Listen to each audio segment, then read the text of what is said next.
Ladies and gentlemen, welcome to the European Technology Network. The day is Thursday, 30th of October. The time is 11:06, and boy, do we have some breaking news today. Exciting stuff. Legora has raised 150 million Series C at 1.8. Wham Bam Series C. A Wham Bam Series C. 80 million Series B, I believe. Hot off the press. Max Exciting will stuff. be joining us live to break down the raise at 12 p.m. That is only an hour and 53 minutes away. Go and get a coffee, go and get an Attis salad, sit down and watch Max break it down with us. Get your Talking about Legora. espressos. Tell your boss, sorry boss, I'm learning. I'm learning online today. I'm getting the news and I'm learning. Exciting Apart time. from Legora, we have an absolute stellar lineup today. Luke, do you want to go through the guests that we have on? Yeah, so 11:30, kicking off the show, we've got Joseph Chen. He is the CEO and founder of Kaikaku, creating the best restaurant experience through vertically integrated hardware, software, and AI. Exciting stuff. He's coming on the show at 11:30. Then we have Max at Legora, talking all about their 150 million Series C. That's going to be very good. Then Henrik Hansen and Ludwig Swamstrom, co-founders of Vesence. They've just raised a 9 million seed round. That's going to be really exciting. They used to work with Anton at Lovable. On deck, I think. Yeah? Yeah. Oh, sorry. Depict, no? Sorry, Depict, yes. Yeah. Well, they used to work with Anton. Then we got Johan Jakob, founder and CEO of FlowX AI. They just did a 35 million Series A about 2 years back, and whatever, they deployed like a load of agents. It's going to be good to talk to him. And then Thomas Bacon, founder of Lolu. Very good lineup today. Our first exclusive as well, with Max coming on at 12. So definitely stick around for that. It's gonna be good. It is a fun Wild. day. An exclusive interview with a 150 million Series C founder is the stuff we like to see. In terms of news, 1X launches new humanoid robot Neo coming in 2026. Pre-orders are available now. It's $20,000 or $500 a month. NVIDIA becomes the world's first $5 trillion company. Apple joins the 4 trillion club. I was seeing these come out last night and my bags were pumping. I was happy to see it. Not only am I happy to see the news, I'm happy to see not my investment bags advice. pump. That is not financial advice. NVIDIA invests $1 billion in Nokia, or announced that they will invest $1 billion in Nokia. I saw that headline and I was like, oh, I forgot those guys were around. I mean, look, they pivoted away from phones like ages and ages ago when they realised that they weren't going to win that race. I don't know, maybe they come back, man. There's a good old-fashioned sturdy phone, nothing wrong with that. Grammarly has changed its name to Superhuman after acquiring Superhuman last January, I think it was. We're going to talk about that. Brian Johnson raises 60 million for Blueprint, the health protocol genius, the king of longevity. Mm-hmm. He's finally got back in the arena. He's finally back, which is great to see. Linear has launched a new short film. We're going to go into that. We're seeing a lot more of these launches. It's absolutely brilliant. 6 minutes long, talking about life at Linear.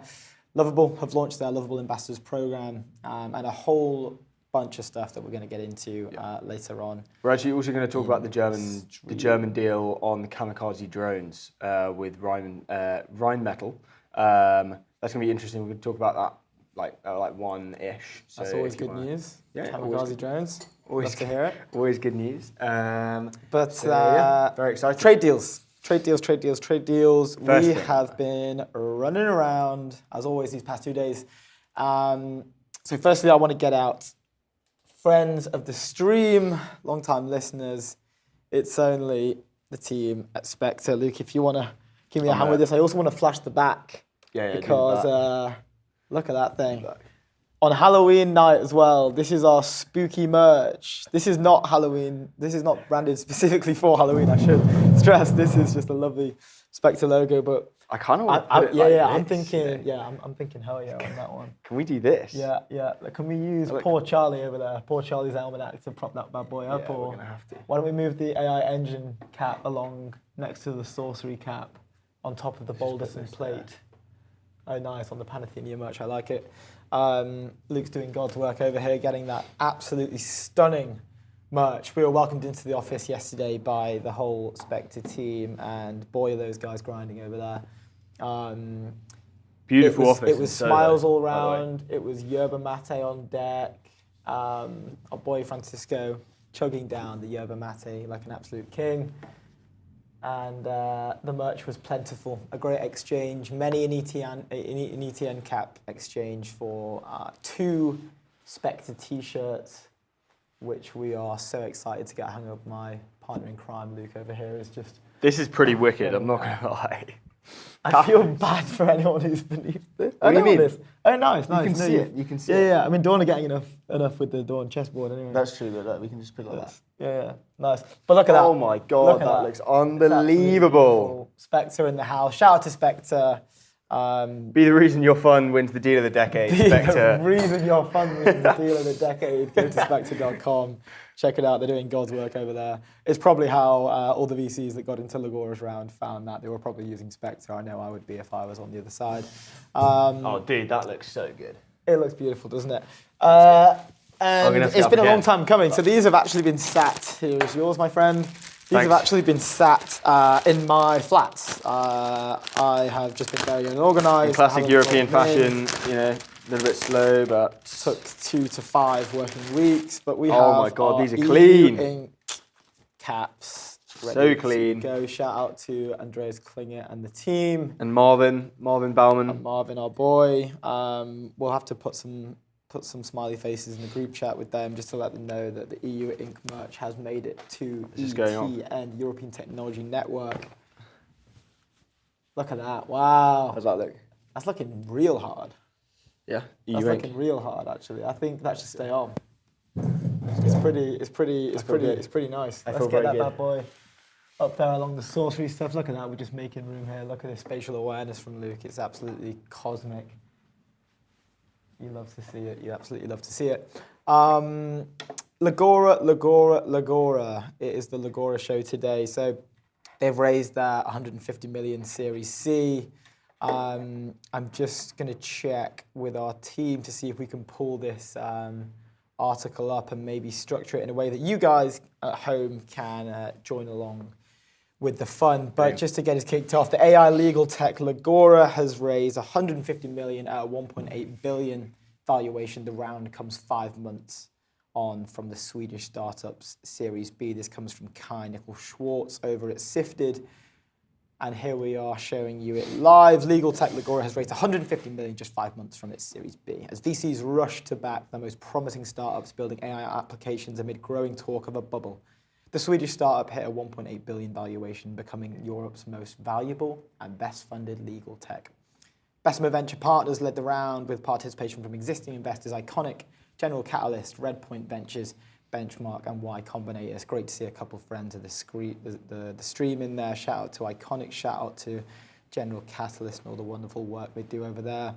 Wow, it just feels good today to be on the receiving end of this. What brilliant news.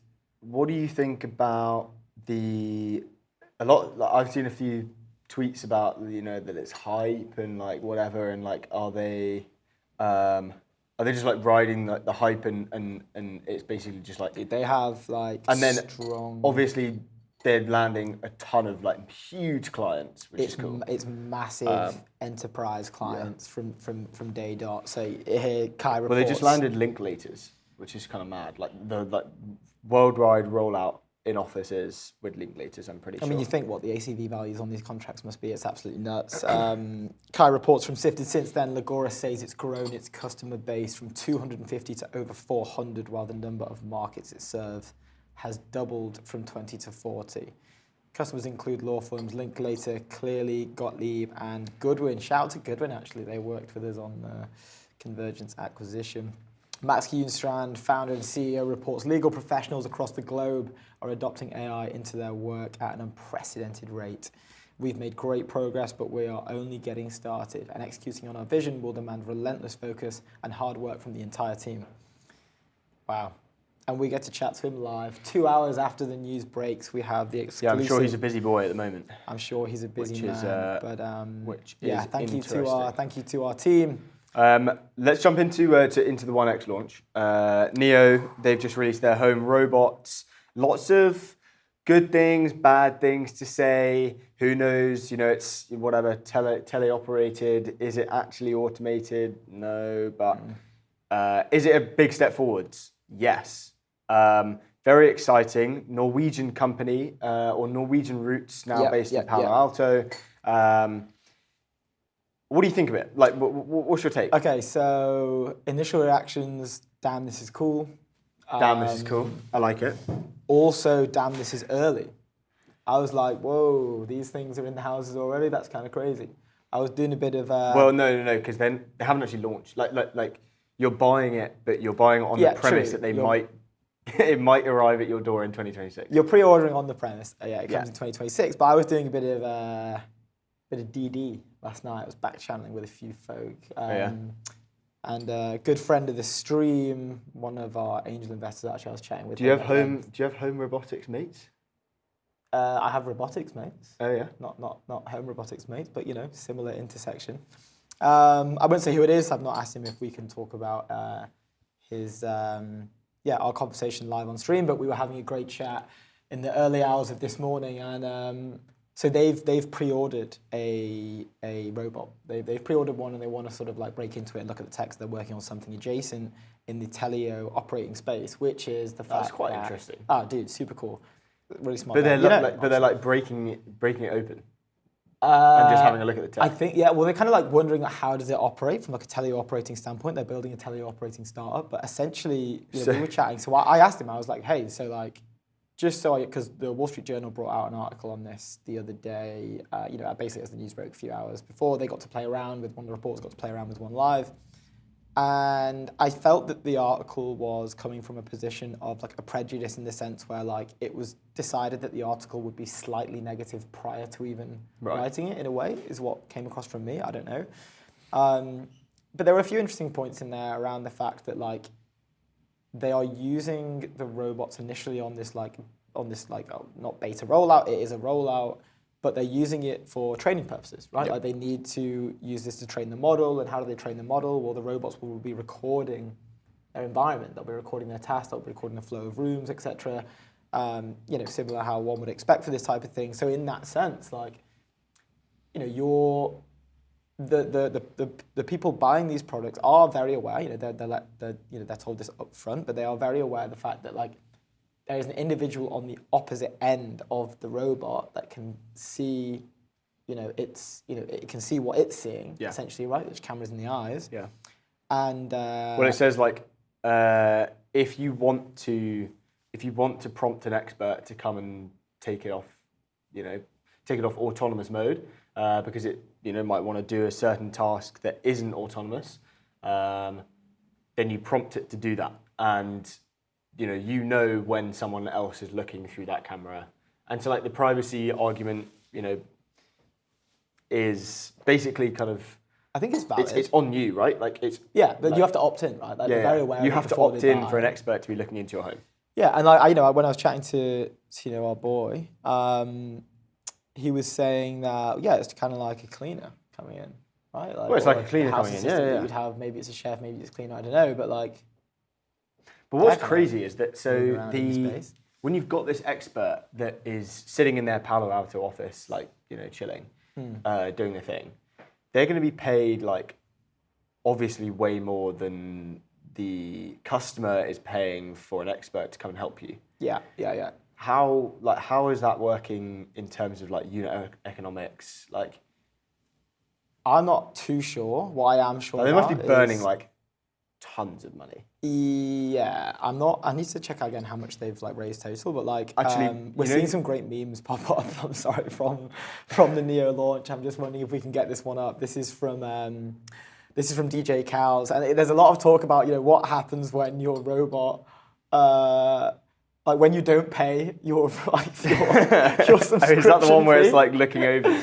So this is like no, not the one looking over, but it's like I'm Neo. What are you doing? And it looks like someone's Neo robot is in bed with a partner of some sorts, which is great meme work from DJ Cows. We can move on to another one that we saw, and this is Neo looking over the. I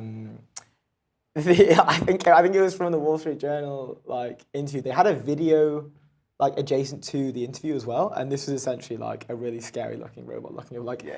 hello sir, like your payment failed this week, and it's like, I don't want to be sat in that room when my payments failed, and Neo's looking at me like, those beautiful eyes of Neo's.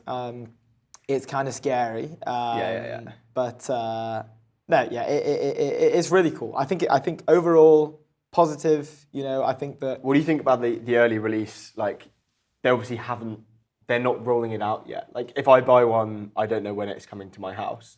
And like MKBHD, like, his tweet went pretty viral and was like, kind of what's the point in this? Like, I'm buying this to not have something delivered to my house, and I can't be asked for that. And then even like Will Ahmed at Whoop, he actually wrote a tweet. Yeah, I can pull that one up. Some good business advice, actually. Friendly warning for the robotics startups. Do not sell a lot of your V1 product. A high-priced, generalist hardware, software, AI product is a recipe for the highest return rates in history of consumer products. You're better off selling a small number and getting to V2. So what do you think about that? I think he's well, look, who else would there be to comment on some sort of like hardware consumer product? It's Will Ahmed at Whoop. They famously introduced Whoop, and they had it was initially an upfront purchase for the Whoop band of like $300 or something, maybe a bit more, and it nearly bankrupts them. They then switched to you get the band free. We'll send it to you if you go into the subscription model. Yeah. In hindsight, obviously that makes more sense because then you have recurring revenue. There's more stability. You can then model like how much. It just gives you like a nice safety net. And what I like about the tweet is essentially that like this seems to be the play for most of these hardware AI companies, right? You look at Avi Schiffman with the Whoop way of doing it. Well, just like what he's saying here specifically, I'm not sure. I don't know if he's probably learned. 1X haven't done that. They've gone like wide into the market. No, but you can pre-order. I don't think it's like everyone will get one. You can like bid for the pre-order. Like you can say I want. So how many do you think they'll release? I don't know if they've ever said. They've not said the numbers, but it makes sense in terms of like It makes sense to give out like a certain number where they can test their data. Where they can run the data, test what's going on, and iterate, and then launch the V2 like as soon as possible. Which they've probably been doing as well, right? They've probably always I guess like the real work happens when obviously they're working very hard, but like the real work happens when they do get into homes and you're getting all of this data. That it's like, okay, when is an expert needed? When is this happening? Blah blah blah. Yeah. We can. I think that it makes sense, but like you do run the risk sometimes. Like I know with friend.com, the date in which one would receive the product that they ordered, it was continuously pushed back, all right? But I guess if I'm a founder and I want to know how many things do I need to build, like what are the best strategy in terms of like, hey, here's a wait list, sign up. Like I'm not going to make it free to pre-order. Like, you can't just like say pre-order and now like, oh, here's one pre-order, we need to go build a robot. It's like put the money down so I know that you're bought in. And then we'll go and make it. Like, is it make to order? Is it like? So you can imagine what if they build like. But I don't know if they would be using the money to. Yeah, are they using the money to maybe? I don't know. Like that kind of. I mean, let's speak about that's how make to order would usually go. We need to get the founder on. EQT, great friends of the stream. They're going to maybe help us get. They actually said so. They did a LinkedIn post. Obviously, they're investors. They did today. 1X launches Neo, a robot built to improve life at home. The goal of Neo is a product. As a product, is simple yet profound. To be your grandma's favorite AI something that is so universally helpful in everyday life that the value of humanoids won't be a debate, but something we will all accept as significant improvement in our quality of life. From simple assistance today to broader applications tomorrow, this is the first phase of a long plan, building intelligence that grows alongside us. I mean, this is obviously not like get to cash flow, get to profitability, and just like chill. This is a hard like 10, 15 year journey where you're burning money. You're taking more money, you're burning until eventually you hit that mark. You hit PMF, I guess, and like it obviously very hard to do that. And I think you're right, and I think that like there'll be hundreds of startups. I think before a startup that's building humanoids becomes like an everyday thing for a human to have a humanoid robot. Yeah. I think like many things that we're seeing right now. But it's good that it's I think it's an amazing thing. I think it's an amazing thing. Right, we're not going to laugh at the person who invents the square wheel. It's a step in the right direction to the round wheel. Huge fans of the wheel over here at ETN. Gets you where you need to go. With regards to C-Point, your startup's financial are you home. coming in with a... Get back control of your finances with C-Point, a business account that handles invoice payments, expenses, payroll, and reporting. Go to cpoint.co. While waiting for Max, let me tell you about Fora. It's the workspace to make your everyday extraordinary. Work from home at work. It's private offices, whole floors, dedicated desks. Fora offers workspace solutions for teams of all sizes. Maybe even a bunch of Neo robots. Who knows? Imagine that. Hey guys, welcome to the stand-up today. A bunch of Neo robots. You can control them, teleoperated by people that work at home. I would love a Neo robot just like chilling like that. I mean, we could probably get one. There. We could probably pre-order one. We could just pre-order one, yeah. But then Maybe. 2026 is like if they were shipping it, if they shipped we can me hang an up empty, like the email receipt. if they shipped me an empty Neo robot, like none of the tech, nothing, just give me the little suit thing. Oh, like the exterior, And like just the outer frame, like the hang skeleton. it, like somewhere there. Yeah. I'd have I want the European one. Have you seen the European ones? They look like Napoleon. Can we get it up? Yeah. Can we get it up on the stream? Let me see if I can just pull that up real quickly. This is obviously unconfirmed, but like, I think it was actually me who tweeted this out. Now you're famously showing your tweet. Now I remember correctly. Nice. And it is a Neo robot dressed up as Napoleon, actually. So I think he looks pretty good. I mean, I'd order that. I Yeah. want that in my Yeah, I want that. room. I mean, we could probably get that.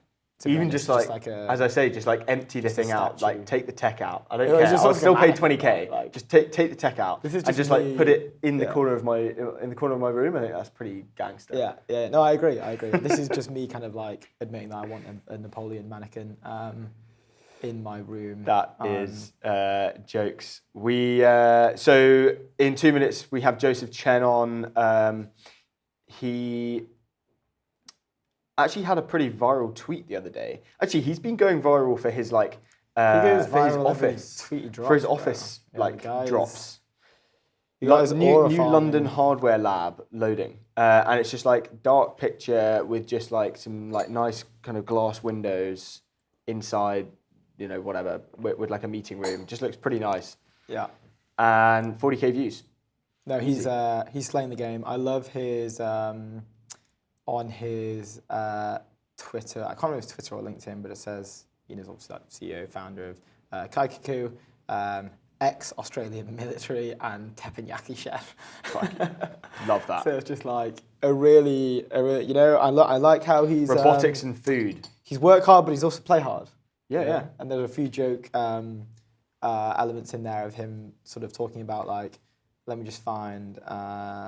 There's just a line. We don't have to show this. His to everyone, LinkedIn but- his LinkedIn is banging my head against our robots 25/8 until they make delicious food. Yeah. Eating execution risk for a living. And then his bio underneath, like his founder and CEO, like thing on LinkedIn says like traumatized by the amount of potatoes I had to peel in my parents' Chinese restaurant since age 6, which is obviously hilarious, but.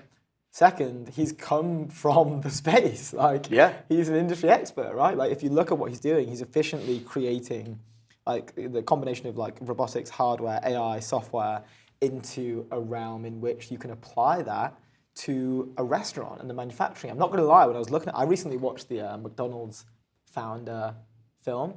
Yeah. For like the third time. To be honest, I love it's a good it. movie. Oh, you've seen it? Yeah, great. It's such a good film, and like that I bit seen where it? they're. Sorry, I don't know why. Like, I was surprised at that. I had you more down as like a Equalizer 2 kind of guy. Like Can I watch both? Chris Pratt kind of guy. I don't know. Anyway, but it reminded me of the scene where they're like drawing the restaurant on the floor in like it's on some like concrete playground. I don't know what it is, and they're doing the moves through, and they're like walking through, and they're like finding the most efficient point as to which they find, with the flow. Yeah. And it gave me, I was like, this guy's kind of like a real life Ronald McDonald in the best way possible. And I mean that as like a massive compliment. which is really He's awesome. not trying to mog Joseph. No, before he no, comes I on would the not show. be mugging a guest before they come on. That's jokes. But no, I think it's really cool. But look, speaking of AI and all these beautiful things, I want to tell you a little bit about ACI.dev. It's the open source middleware to control, govern, and observe AI access to your tools and your data as well. So shout out to ACI.dev. Boom. Let's go. So Joseph's coming on in a few minutes. I'm quite keen to, I want to break down the launch tweet because that did 2.3K likes, 736K impressions. Yeah, which the video is cool as well. Yeah, which is obviously a 3 banger. patent filings, 20 plus granted design rights, and 2,500 on Yeah, shape he was just comments. like, he was just dinging off like mad achievements basically. So yeah, really awesome to see. Yeah. And So cool. and yeah, and the video is like beautiful as well. I want to know who did his video. Well, this is the thing. It's like if you're not doing high production, crazy launch videos now, then like I don't know. To be fair, there was you either have to go you're polarized, right? Like you either have to go like all in on high production, sick launch video, or you could do I forget the name of that guy that did it was like just raised like 20 like mil, super simple. full stop. Yeah, back yeah. to work, full stop. And I went viral. And I was like, okay, you can either put like But then if you zero effort do in that, you're or like max effort in. you're like you do that and it flops. I'm just hearing words that we have Joseph live in the studio. Joseph, how are you on the European Technology Network? We are so happy. Let's go live on ETN. Hello, how are you? We're very, very good. Thank you very Incredibly much. well, we are pumped to have you with us today. We were just talking about your LinkedIn profile, Kaikaku, launch tweets. We want to get into everything. Maybe for the viewers of the stream, can you break down who you are, what you're doing, what Kaikaku is, and then we can get into the nitty gritty. Sure thing. So I'm Joseph, born and raised in rural Austria, and what I'm building today, I like to describe as I've built a cult where I get the best engineers in a room with no sunlight behind a real restaurant to solve once and for all the physical labor problem of restaurants. It's really ridiculous because it's one of those industries where it isn't just $1 trillion industry. You literally spend $1 trillion a year on labor. And the crazy thing about that is nobody likes the job. If you ask 90% of the restaurant workers, they'll say, oh, I hate my job. And that's what we're here to change. So cool. I mean, what an amazing mission. I was looking at your LinkedIn profile before we jumped on, and there were a few interesting tidbits on there. One being underneath your founder and CEO at Kaikaku, traumatized by the amount of potatoes I had to peel in my parents' Chinese restaurant since age 6. Talk about founder market fit. We absolutely love to see that. Can you maybe tell us a bit about this, like the background, the story as to why you sort of like this was the path that you chose?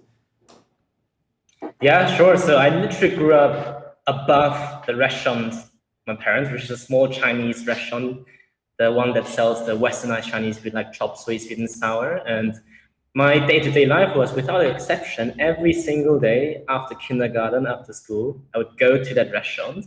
My parents would make me do the most random tasks, whether it's folding napkins, blowing out candles, peeling potatoes, cutting onions.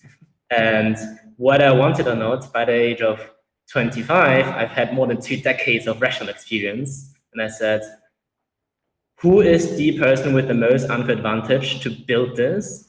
And it's definitely me. That's so sick. I love that. So cool. And like for I mean, like when we were introing Kaikaku, you know, there were a lot of things moving around. There's a lot of stuff on X as well. The way that we sort of introed this to the stream was creating the best restaurant experience through vertically integrated hardware, software, and AI. Can you maybe give us a bit more on specifically what Kaikaku is doing? You know, are you leaning more on the hardware? Is it more like an OS system? Is it like a subscription platform, like with the software side? Can you maybe speak to all 3 of these metrics and yeah, just give us a taste of what Kaikaku specifically is doing? Yes, so the way we like to describe ourselves is we're building an entire operating system powered by robotics and AI. And what that means is focus on the experience. We're delivering a business in a box. And maybe an analogy there would be just like people assume we build technology AI to replace lawyers, and then I would argue 90% of people probably are not as smart as GPT. Why don't you just GPT as a lawyer, but you still pay for the experience of having a human lawyer behind? And so that's what we realized when we opened our own restaurant, where we said, sure, we could automate everything and create a humanless experience, which was the perception most people had when you hear robotic restaurants. And we said, actually, that's not the point. We have to get people through the door, pay the prices they like to pay every single day because of the human experience. And all of our technology, specifically, we have our automatic make line, which is, if you go to a salad restaurant, you see a lot of ingredients on a counter, where we've automated all the boring task of scooping stuff into a bowl. So we automatically can make hundreds of bowls an hour. But in addition to that, the reason our restaurant works is all the other systems are interconnected. From the moment you walk in, we've got computer vision cameras watching you. The moment you walk to the tablet, which is built by us, and you place an order, the order goes straight to the order ticket, allows you to know when your order is ready, and the robot gets all the data. So our staff, and then with experience, what they do is they don't turn their back towards you. They look at you, they put the theatrics on, we have caramelized goat cheese, people squeeze sauces onto your bowl. And that's why our customers love us. And we've actually became one of the world's, London's best salad restaurants on Google Maps. Wow, that's actually mental, because restaurants are famously very hard businesses and very risky businesses, right? Yeah. So are you launching like different restaurant chains, or are you focusing on one kind of specific niche in the restaurant world? Like what's the deal? Well, are you selling the hardware? Like there's so many angles that you could go business model wise. Yeah. Yes, of course. So what we focus on is, you're right, there are lots of cuisines. So far, we've just cracked ambient portioning. That was our entire focus. And the cuisine that matches this perfectly is salad bowls, because you don't need hot food, you don't really need cold food.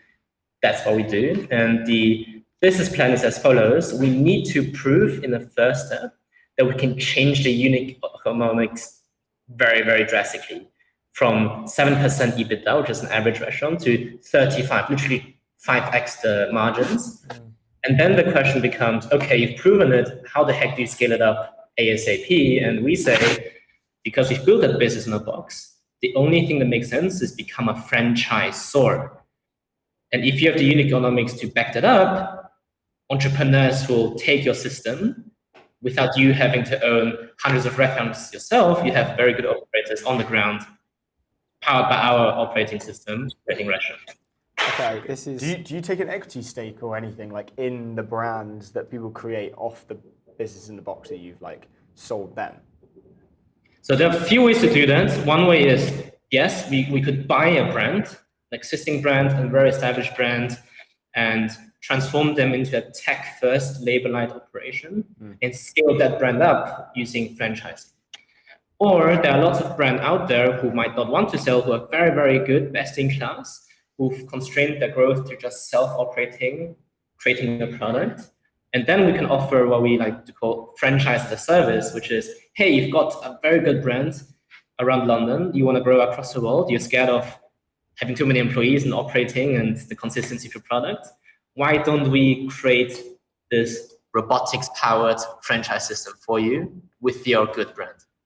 I mean, this is fascinating. Just before you came on, I was saying that I'd recently watched the film Founder, the McDonald's founder, and the story around that. Like, I'm just getting the vibes here that this is like the 2025 equivalent of like, let's make this, their operating system was a breakthrough moment. Like I was telling Luke about the scene in which they're mapping out the restaurant live in the in that sort of playground thing in the yard. They're walking through the motions. They're making it as efficient as possible. Then they're talking about franchise, and like I guess I'm hearing what you're saying. This seems like the robotics and AI level of that. And I guess when are you going to start buying all the land? Like all the land beneath these stores, like just like the McDonald's founder was doing. Yes, McDonald's are notorious to not really make money through the franchise royalties, but yes, they own the real estate. And our version of that would be, we own the technology that is so mission critical to your operations, where hopefully if we make restaurateurs a lot of money, we can, just like McDonald's, use a more fringe business model to extract value and create an R&D flywheel. Really, Awesome. really interesting. And what's the scale right now? And what's the plan for 2026 to scale this out? Are you staying in London? Are you going to different cities in Europe? Are you going worldwide? What's the plan? Yeah, so we are now 2.5 years old. All we've done over the past 2.5 years is run our single restaurant. To your example of McDonald's, we literally have all of engineers behind the restaurant, drawing up stuff, going out, putting technology out. We have a one-way mirror where my office desk is, and I will just stalk customers every single day. Way. To I think really understand the nuances of what technology means in a restaurant. For example, we used to have our tech, maybe you can see like a example up there where we have the tech on above the counter, which is in your face, and consumers didn't really like it. So we made it more familiar in the form of a salad counter. That's an example of one of our largest learnings. So the next step for us is the reason we just moved to a bigger laboratory is back then we just hacked around stuff, put prototypes out. We learned a lot. We've got a list of hundreds of learnings, a backlog of hundreds of features. And now we can use this laboratory to start mass producing professional grade hardware from those learnings. And the ambition is, sure, we've proven it in our own restaurants. The next step, the next quarter is, can we take our technology, partner up with a top best-in-class brand, showcase that we can make any brand extremely efficient, and then start mass producing the hardware beginning in the UK. And hopefully by the end of next year, we'll open our first office in the US. Exciting stuff. So awesome. I love the, whenever I hear one-way window, I'm just like immediately bought in, you know? This is, I feel like we should have a one-way window where we'd put it, but I kind of want one now. I'm a little bit jealous. I don't know, I just think that having a one-way window would be kind of cool. We haven't had a founder say that they have a one-way window into like directly looking at their customers to understand like what they're doing and how you can make their experience better. So fair play. I wanted to ask, are you making, because obviously you're rolling out this to, you know, other brand, or you're planning to, right? Are you trying, like, what's the process in trying to make this like dummy proof for someone who isn't necessarily into like robotics, right? But like they're very good at making, I don't know, a pizza. Like what's the, you know, what's the ability to kind of like integrate yourself into a very kind of standard restaurant, if that makes sense? Yeah, so that will latch onto the keyword of business in a box. Restaurateurs are notoriously allergic to changing the processes. Meaning, if we would have just built a point solution in a pizza restaurant, right? People try to build a sauce machine or whatnot, but try to sell it to a pizza restaurateur, they will almost without an exception say no. Not because they can't necessarily afford it, but because they just can't change the process. And our approach is we offer them entire business in a box, meaning the technology, but more than the technology, 80% of the value actually comes from all the SOPs, the procedures, the how do you train up your staff. This is why franchise stores are so attractive to franchisees, because they can basically take an existing franchise. It's kind of idiot-proof. Take it, we give you a whole handbook. You just do what we tell you to do. You don't have to think, because operationally it's already so heavy that they can't even think anyways. Yeah. I'm just looking at your Twitter again. In terms of GTM, it kind of seems like you just keep going viral in terms of your posts, which is so awesome. This is one back from August. We were talking about it earlier. It's more snappy. There's a really cool video in there, and it's 3 patent filings, 20 plus granted design rights, 2,500 plus on-shape commits. This launch, what happened after this? Is this like a good indication of where you guys are at right now? Like there's a lot of great information here in terms of what you're specifically doing. I'm seeing again, like built in a few months by 3 engineers locked in a room with no sunlight in the middle of London. Walk us through this, because this sounds amazing. Yes, so I would say the only reason why our product works, not in a laboratory, but in the real world, is because we internally, the keyword, no future proving. We do things that are always uncomfortable. We always put stuff out that barely works. and we get the learnings immediately, and the iteration cycles are actually faster and softer in our case. And the Twitter posts are basically a showcase of how much you can do, and we're only 5.5 people in the entire team doing all of this with a very small team, while you have this very quick iteration cycles. And the outcomes of those sexy posters twofold. One, obviously, a lot of investors reached out because they like these very sexy launch videos.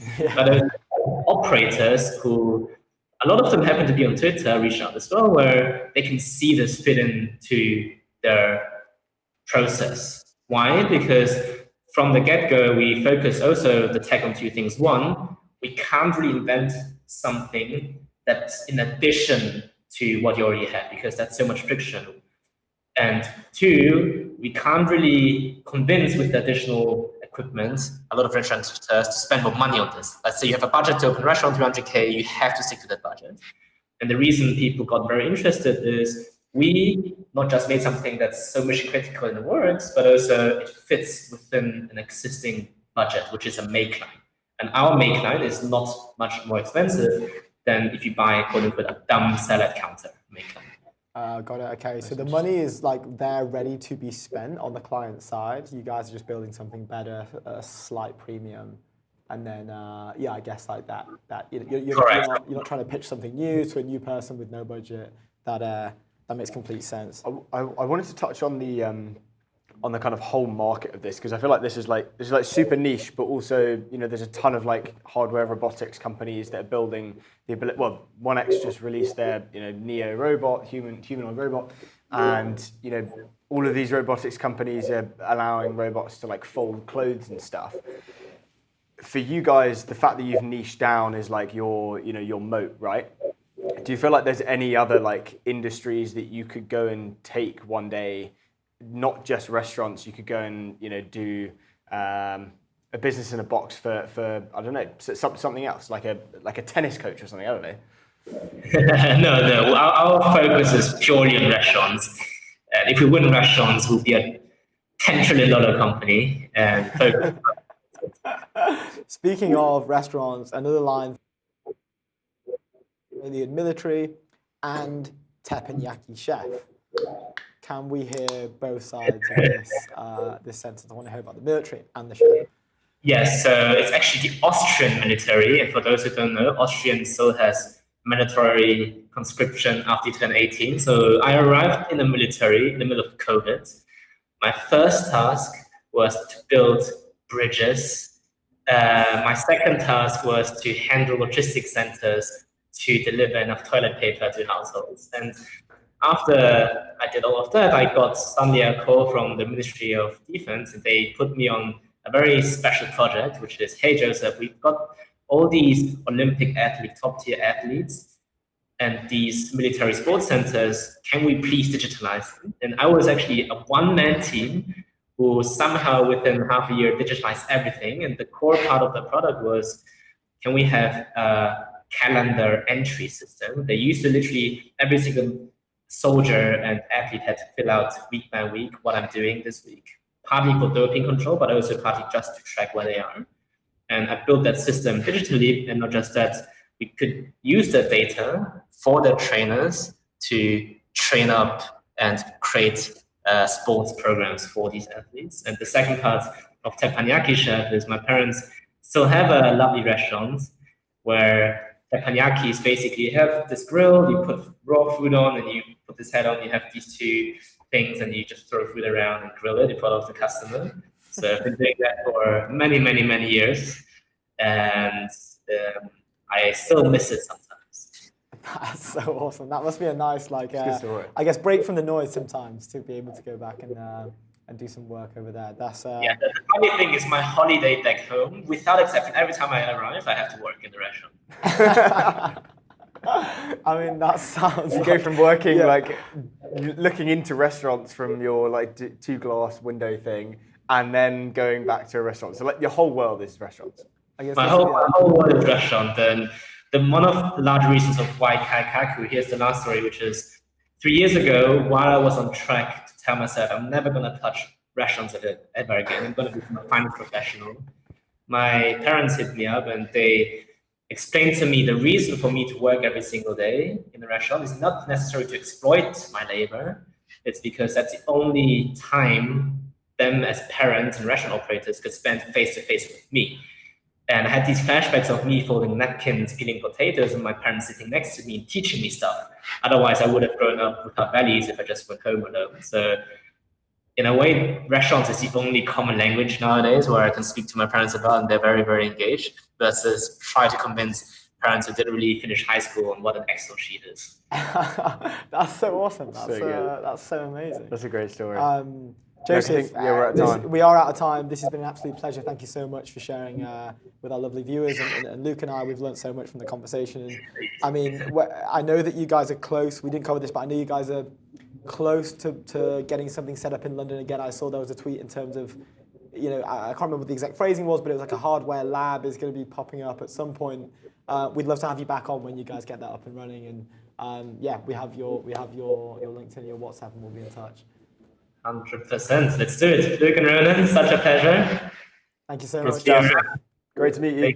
Ciao, my man. Thank you. Wow. Talk about That's like good. Avengers Assemble of skills and talent. 8-minute Absolutely countdown until Mr. Max, CEO and co-founder of Legora, is coming on the show to chat. Only 8 minutes away. Wow, well, in that 8 minutes, let me just tell you about my friend Jack and my friend Jill. It's Jack and Jill. Don't miss the unmissable jobs at the hottest companies. Jack and Jill will listen to what you want and search thousands of jobs, thousands of new jobs every hour to find job opportunities worth seeing. That's Jack, and it's Jill. I don't want to waste time talking about Legora, like, you know, about the website, right? With Max, I think we want to dive deeper, right? But right now, I want to talk about the website because it's like so nice. Yeah. It's designed very nicely. We should go about their about page and learn a bit more about. Yeah, can I share this or? No, we'll just get it up on the screen on the live screen. We won't do that. It is a bit too chunky, I think. But let me just walk through. For those who don't know Legora, let me just walk you through. This is from Max Ewenstrand, the co-founder and CEO. The vision of Legora: lawyers bring judgment, strategy, and creativity. AI brings speed, scale, and precision. Together, they unlock new possibilities for how legal work gets done. Our vision is to give every lawyer the tools to focus on what matters most, advising clients, shaping outcomes, and driving progress. By removing repetitive tasks and streamlining complex workflows, we help lawyers spend less time on admin and more time practicing law at its highest level. Yeah, just a quick word from him. Actually, he said on their website once they on their raise release, they said we're seeing an astronomical demand for our products. Legal professionals across the globe are adopting AI into their work at an unprecedented rate, and I could not be more proud of supporting our customers on this journey. I'm grateful for the strong backing of our investors, which enables us to execute our vision, enabling the lawyer of the future and seamless collaboration between machine and human intelligence. I want to just ask you a question about how is this eating up the corporate world, do you think? Obviously it's working with lawyers, right? Yeah. But there are a ton of startups. I can't remember what the name was, but it released maybe 2 months ago where it was able to build DCFs and stuff inside. It was basically, it took control of your Excel and started modeling. And I don't know what they've done recently, but they raised their pre-seed. I believe it was around the 10 million mark. And it went kind of bananas. Yeah. And they were basically just removing the need for an analyst, essentially. Yeah. Obviously, this is very different. This is with lawyers. This isn't with financial professional. But what do you think about this? Is this taking jobs? Is this What's weird is I think that when you're working with AI, a typical stance, I think, is usually at first to kind of avoid the industries where you feel are burdened with regulation and sensitivity related obstacles. You know, I'm thinking financial services, traditional financial services. I'm thinking healthcare. I'm thinking maybe law is one. So I'm not sure if that, as a barrier to entry, it's harder to get into. I think there are less people playing that game because it's harder and takes longer. So you get less people. Well, you have to have industry expertise to understand what. Yeah, you need that. But it's just like what not to do. Yeah, 100%. You don't know what you don't know, right? 100%, and it's like there are many variables that contribute to this barrier to entry. But I do feel that is a counter signal to people that are maybe raising to have a pop at something, take a swing. Like I think if you're attacking one of those markets, you're kind of saying I'm going to be, and I know all founders should be thinking this. It's always like the 10-year horizon or whatever, but it's almost like you're saying, yeah, this is me, and I'm set. Because the speed in which you have to work would typically be slowed down by these slower moving industries. I think that maybe acts like a counter signal to bring people in. I think there are less people building in law, AI, sort of in the intersection compared to sales tools and AI, right? Like there would definitely be more in sales tools. It's just more niche. Exactly right. It's niche, and there's just some hurdles within that. I think that, from what we're hearing, Legora is doing incredibly well. It seems to be that it's Legora and Harvey that are kind of have a sort of grip on the whole space at the moment. Yeah. And Vesence as well are working within the intersection of law and yeah, AI so as what they do, which is obviously different to Legora, is they're like a checking tool. So before a client sees anything, as soon as you send an email, a doc, whatever, it will get Vesence LLM will check the work to make sure nothing goes to the client which isn't right. Whereas this kind of directly, this is like into your workflow. Yeah. It works with you, and I want to understand a little bit more about the product, and we'll get obviously Max to explain more. But they've already landed, as we mentioned earlier, a global contract with Linklaters. That was in September. They're with Cleary, Goodwin. So like they've got buyers like basically everywhere, and so like the validation from like enterprise market is huge. Like this isn't just like hype. Dude, think about that rolling out to these law firms, right? Like, well, they've gone from billings. I think they've got about 400 customers now. Yeah. And these customers, like they're not like they're very large scale enterprise. And as soon as you win one, like you integrate into their whole workflow. Validation, right? As well, like how if I know that if I'm a massive law firm and I know that my competitor has just done a fucking global rollout of Legora. That's going to make me want to go and get Legora, right? Like, if I'm not getting Legora, I'm not staying competitive. Like, I have to go and roll out Legora as well. I've got Spectre up here, and I'm just looking at Legora's previous raises. They initially came out of YC in... Was it 20 million and then... Was it 20 million or 80 million? 80 million, million Series 80 million. B, yeah, but initially April 3rd, 2024, they came out of YC, 500k pre-seed. Yeah. May 16, 2024, they did their seed, 10.5 million. Benchmark, Darian Shirazi, Hummingbird Ventures, Daft Capital, SV Angel, Yuri Sagalov, and Terence Rohan, and a couple more. Then we come to the Series A, 25 million. This is July 17th, 2024, not long after May. Redpoint, Alt Capital, Wayfinder Ventures, YC coming again, and Benchmark enter the conversation. Redpoint led this round, but Benchmark led the previous round. Then we have the Series B, led by Iconic Capital, General Catalyst, joined in again by Redpoint, YC, and Benchmark. That was May 21st, 2025. Who was this led by? Bessemer. And now we're seeing we're seeing follow-on from Iconic and General Catalyst again. So I mean. Also, can we just mention that they're Stockholm based? Like Stockholm is literally on fire. It's. We're seeing it with the guests that we're bringing on, right? It seems to be like completely dominated by the Nordic entities, which is absolutely wild. We're just getting word from our producer that Max is in the studio. On ETN, live on ETN. Max, how's it going? Congratulations. Look, good to see you. Max, it's so good much to see you. Thank you for joining us, and what a day it must be for you. Thank you for making the time to come and join us and talk to our lovely listeners about. Yeah, I'm actually with clients all day, so it's a typical day in the industry. Well, maybe this is your Nothing AI stops. agent then. Well, maybe you should start deploying AI agents of Max. Where should we start? I mean, we've just been introing what Legora is for the past 10 minutes. We'd love to hear it from the source, from you yourself. And then maybe you can go into the raise and break down, like, why this much money? Why now? How are we going to be deploying this? We'd love to hear more. Yeah. Of course. Awesome. And it's really great to be here. So look, Legora is a workspace for lawyers, and we help them with all kinds of tasks, everything from reviewing documents to legal research to drafting new things. And we were founded back in 2023, just off the back of the first release of the GPT 3.5 model. So just when the LLM started becoming available, and the sort of seed of what became Legora actually was founded way earlier than that.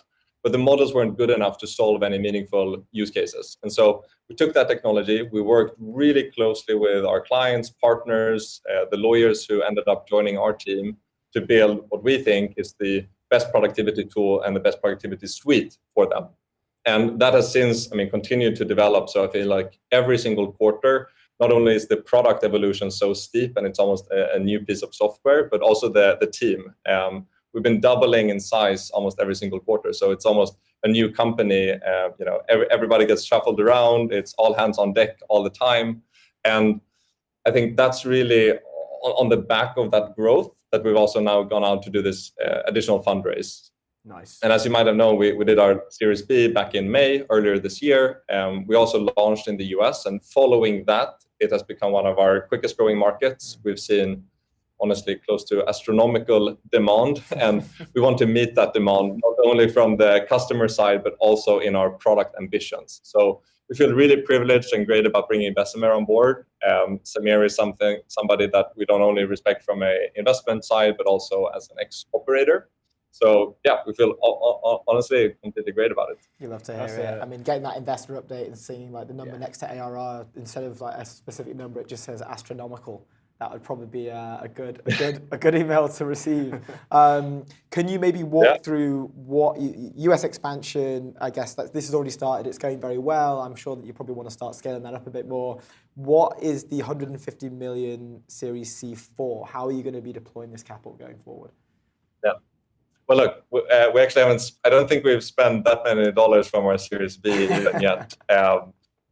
But at the rate of growth that we're currently experiencing, I think by the end of next year we'll be close, or even if not more, double in terms of team size. And we're also seeing that the level of sophistication in the usage from our product is increasing. People are moving from using Legora to summarize an email or translate a document to much more advanced things, which is also driving a real surge in usage from the underlying LLM providers. So there's a real cost associated to running these models and this product at scale. And we've been closely partnering with both Anthropic and OpenAI for a long time. And so, of course, that becomes a bigger and bigger post the more usage that we drive to the system. Now I think that's something to like a couple of tens of thousands of people online every single day. And when people go from this sort of small token usage to the much bigger, we need to scale to meet that.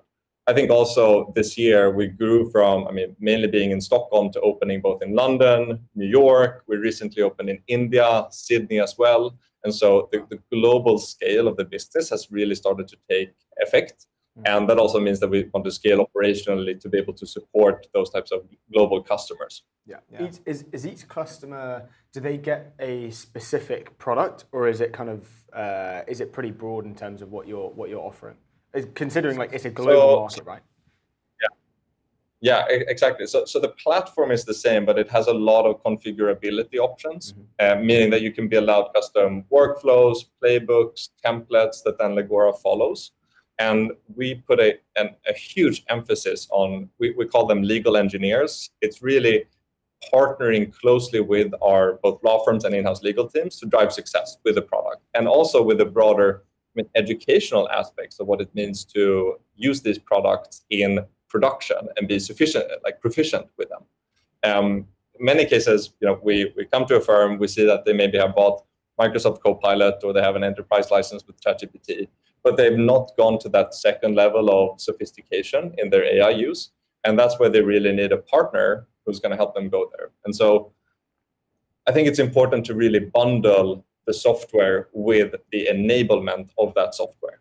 And I think there as well, Luke, if you look at new and incoming capabilities, things like bringing your own MCP servers, connecting Legora to certain internal APIs, this is allowing firms to build much more bespoke solutions and narrow solutions for their practice based on our holistic system. Like nobody wants to go and solve PDF parsing or agent orchestration or building a sort of a pretty UI. And we like to say that we bring the Scandinavian design to legal tech, right? So we do all of that. And then we want them to bring their expertise and to bring their clients and to bring their work to the platform and really sort of supercharge it with AI.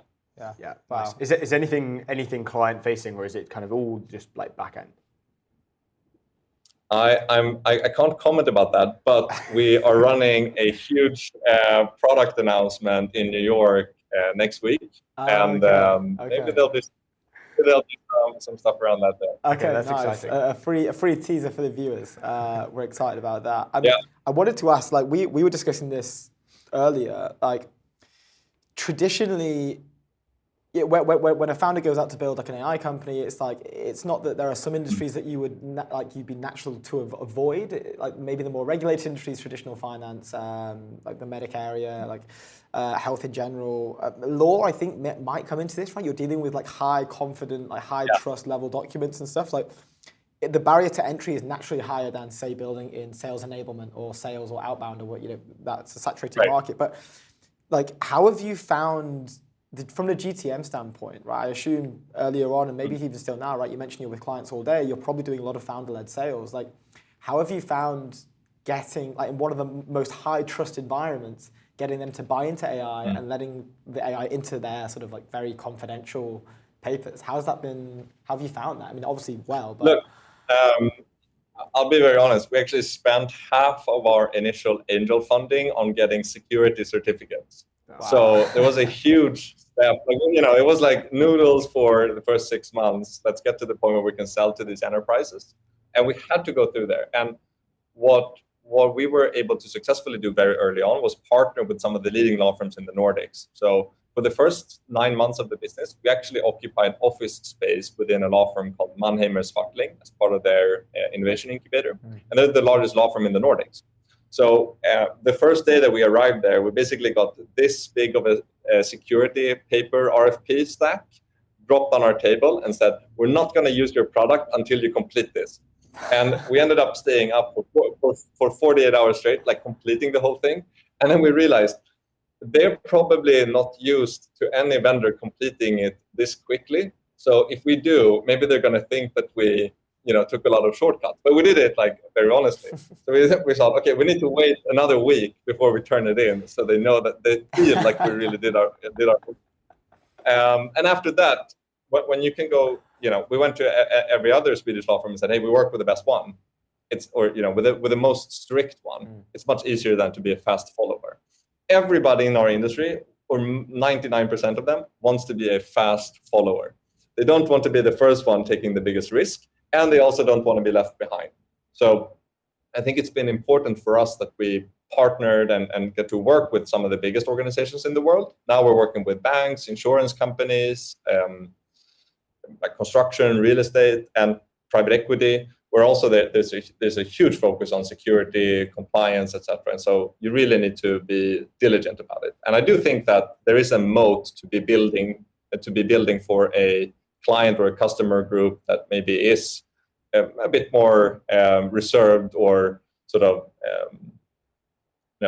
really make sure that what they bring in is good and correct, because then you get rewarded for being diligent about those things. Yeah. That's interesting. I wanted to ask about like the different kind of like growth levers that you guys can pull to kind of go to the next level in terms of 2026.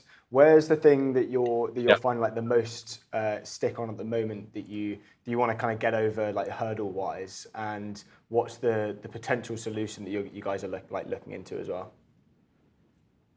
I mean, this is going to sound super cocky, but I feel like the growth that we're currently experiencing does not really have like hurdles in terms of what the market is looking for.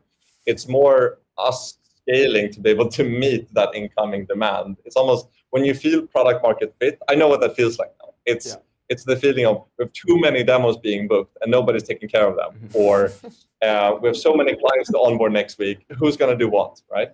And what we've done really quickly, starting to work with law firms like Linklaters and others, is we have scaled the business enormously fast to be able to support rollouts with 6,000 lawyers, right? Like there's a completely different motion to how you drive that change management to just onboarding your sort of random mom and pop shop. And now we're even getting requests of, big in-house legal teams that are onboarding with Legora, and they're saying, hey, we want the rest of the organization to be self-serving on some of these use cases that we're building, which would, then bring in a lot more usage as well. So it's really sort of opportunity across the board. And from the very early beginnings, we've said, let's be ultra focused on one single type of user. Let's make it the tool that's the best in the world for them, and then we'll think about the next thing. So I think we've got our hands pretty full with what we're currently running at. What an awesome problem to have, right? Like that, I guess, is true PMF, when it's like the main issue the business is facing is how do we hire more people? How do we keep up with demand? How are we there to receive this hockey stick growth? I have a question on the future of this particular industry, right? It seems like you guys have bridged the gap of you can trust us, essentially, right? Like it's very clear that people will now are happy to go ahead with Legora. You mentioned this is from, like going to, I guess, specifically the hardest people to get into and then getting into them. I guess it's easy then to get into, not easy, but like it makes it more probable that you'll get into everyone else. What is the future of this intersection of like law in general and AI, right? Like, because I think there are a lot of industries where people are maybe sort of like, oh, we're not quite there yet. Like, well, we're still 5 to 10 years off. Maybe it seems like you guys are like steamrolling right through this whole thing. Like, why do you think that is? And what is the future? I mean, look, when LLMs first showed up, I think coding and writing, or text in the legal industry was sort of two of the first use cases that were immediately coined. I think coding, pretty self-explanatory. Engineers are also really fast movers on new tech. Legal, I think, for a couple of reasons. One, there almost hasn't been this previous generation of digitalization there because language was so hard. The previous generation of legal tech all relied on the sort of fine-tuned BERT models that you had to custom train for each specific use case, and it made it incredibly unscalable. So when LLM showed up, it was pretty evident to, I mean, not only us, but a lot of people that, there's product market fit here. I think then, honestly, it took quite some time for not only the models to mature, but also the frameworks and the software around them to make them production ready. And there was a couple of initial issues, both around hallucinations, and you had to start to ground the models better, context windows, so they couldn't really work with big documents, and a lot of legal documents are very long. There's a lot of problems to solve around how you ingest and chunk PDFs, and how you're able to work with all that content. And now I feel like we've sort of gone several steps to the point where a lot of that foundational building is done. And so if you look forward in the industry, for legal professionals, I think what this tech means is you're no longer going to be bogged down making singular edits to Word documents or saying, hey, as part of this DD or as part of this acquisition, we need to look at 500 contracts. You're not going to sit and read through them from the first page to the last page, but you're going to rely on systems to help you make more qualified decisions. And I sometimes like to draw the parallel to like an architect. Like when an architect 25 years ago was going to how to draw a building, you would have to go there, you'd have to bring all your things, you'd have to sit and you sort of start planning it, and then you had to make sure that all the construction and the bearing is right and it's not going to break anywhere. But now you just use CAD, right? Like you use software to design the building much faster from your living room or from your office, and it helps you calculate all these things so you can focus on making beautiful designs. I think that's going to happen for the legal industry too, but we're going to be focused on solving client problems. There's a huge unmet legal need that the industry just can't serve. And when some of these things will become more easily accessible, I think the entire size of the pie also grows. Yeah, you're seeing that. We spoke to the founder of a company that's working in the kind of like financial, like wealth management industry, and it's the same thing, right? You're shifting the market that these law firms and therefore the wealth management companies are looking, and you're kind of going down the stack to help smaller companies and all of that kind of stuff. Is that part of the pitch when you are talking to these companies? I assume it's not the hardest pitch in the world. But also if you talk with some of the biggest law firms in the world, they serve such a breadth of clientele, right? Like they're working in litigation, they're working in corporate, they're working in funds, they're working in IP, they're working in real estate, and sometimes they're not able to take on all the work just because they're sort of constrained by the human hours. And so artificial intelligence is scaling quickly. Human intelligence does not scale at the same rate. And so I think there will be a level of expectation that we rely on these systems to provide better advice, legal services, sort of across the board. But then it will, of course, strike at different rates, sort of in different practice areas, if that makes sense. Yeah. I'd love to go into, from our point of view, we've been following Legora for a while. For many on the outside, it may look like, in quotation marks, 10 years, or 4 or 5 years run up into an overnight success, right? Like the A was a huge round, the B came shortly after the A. But hearing that story about the big stack for the RFP down at the first law firm in Stockholm, what did the early days look like for you guys? I know that you were in YC, you came out of YC with your 500K seed. What were those early days like? Well, we actually did not get accepted in our first YC interview and our first YC application. We showed up to the interview, and I think we had prepared for 48 hours since founding the company. It went incredibly quickly, and we said, it's like the last day. We need to throw in an application. We did. We got to the interview stage. We sat down, and so there's no lawyers in the founding team at Legora, but they joined really early on. Robin was the first who came on, and in that first interview, we got so grilled on industry knowledge that it almost felt embarrassing. So after that, I listened to a song by a Swedish artist called Thåström the entire day after, and I was really sad. But the day after that, we got back on it, and I applied this trick. I wrote to a ton of lawyers on LinkedIn, and I said, hey, I'd love to pay your hourly fee and go for lunch, because I'd love to learn more about what you do and tools you're using and how you go about your work. And all of them were too nice to charge me anything for it. And most of them ended up even paying for the lunch. But what we did was we went through this very hard process of, okay, let's figure out what exactly do we want to do. And the first version of the layup product back then in summer of 2023 was effectively a white screen with 6 big boxes, and we had 6 use cases. And it was okay, these are the 6 things that after talking to all these people, we've sort of boiled it down into, and they will solve 80% of things. That ended up not being the right direction because it was way too limiting. And then the LLM started becoming better at being able to hold memory in a conversation and all these things. So we sort of pivoted away back to the conversational AI with tool usage architecture. And I remember in the very early days, we were building our own agentic framework instead of using LangChain, because LangChain hadn't been developed enough to actually be able to build on. And so the entire stack was sort of forming. And we were 4 or 5 people back then that summer.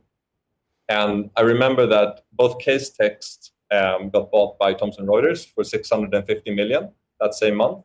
And then I think Harvey came out with their big round from Sequoia and OpenAI. And we thought, oh, great. It seems like there's other people that are interested in this industry, but they're probably busy in the US. And then we were ultra focused on first the Nordics and then broader Europe for, I'd like to say, the first 6-9 months. And we got really good at bringing Legora into a new market. Spain was actually one of the first. So maybe that will be coined in some Harvard Business Review, the classic pincer movement of Europe from Spain and Sweden, coming across like that. But following that, UK was the big focus, and then very quickly on the US. And in that, most of, I'd say, the client base has become a lot more sophisticated. So they're piloting different types of tools, they're running them against each other, and what we've seen is we've really seen a movement from AI is this check the box exercise, and we need to do a press release to please our clients, to tech and AI is going to be a strategic weapon to make my firm successful both today and in the future. And that timeline is much, much quicker than what it's ever been before. So even partners who are retiring in 5 years and they don't want to make any long-term investments because they want to buy a new car or whatever, they're taking the steps to invest, to learn, to set an example for the rest of the organization and their teams. Because I don't think there's a future. I don't think you have a future as a legal professional without being at least savvy in how you work with technology as a tool to help you achieve more. Wow. Yeah, that is super interesting. That's so cool. We are fresh out of time, unfortunately. Okay. Max, thank you so much for your time on this amazing day. Congrats to you and the whole Legora team. We'll be cheering you on, and you know where to come when you do your Series D. Yeah, maybe not too long. Thank you so much, Ronan. Thanks, Luke. This was great to chat. Really nice. Thank you. Cheers. Bye.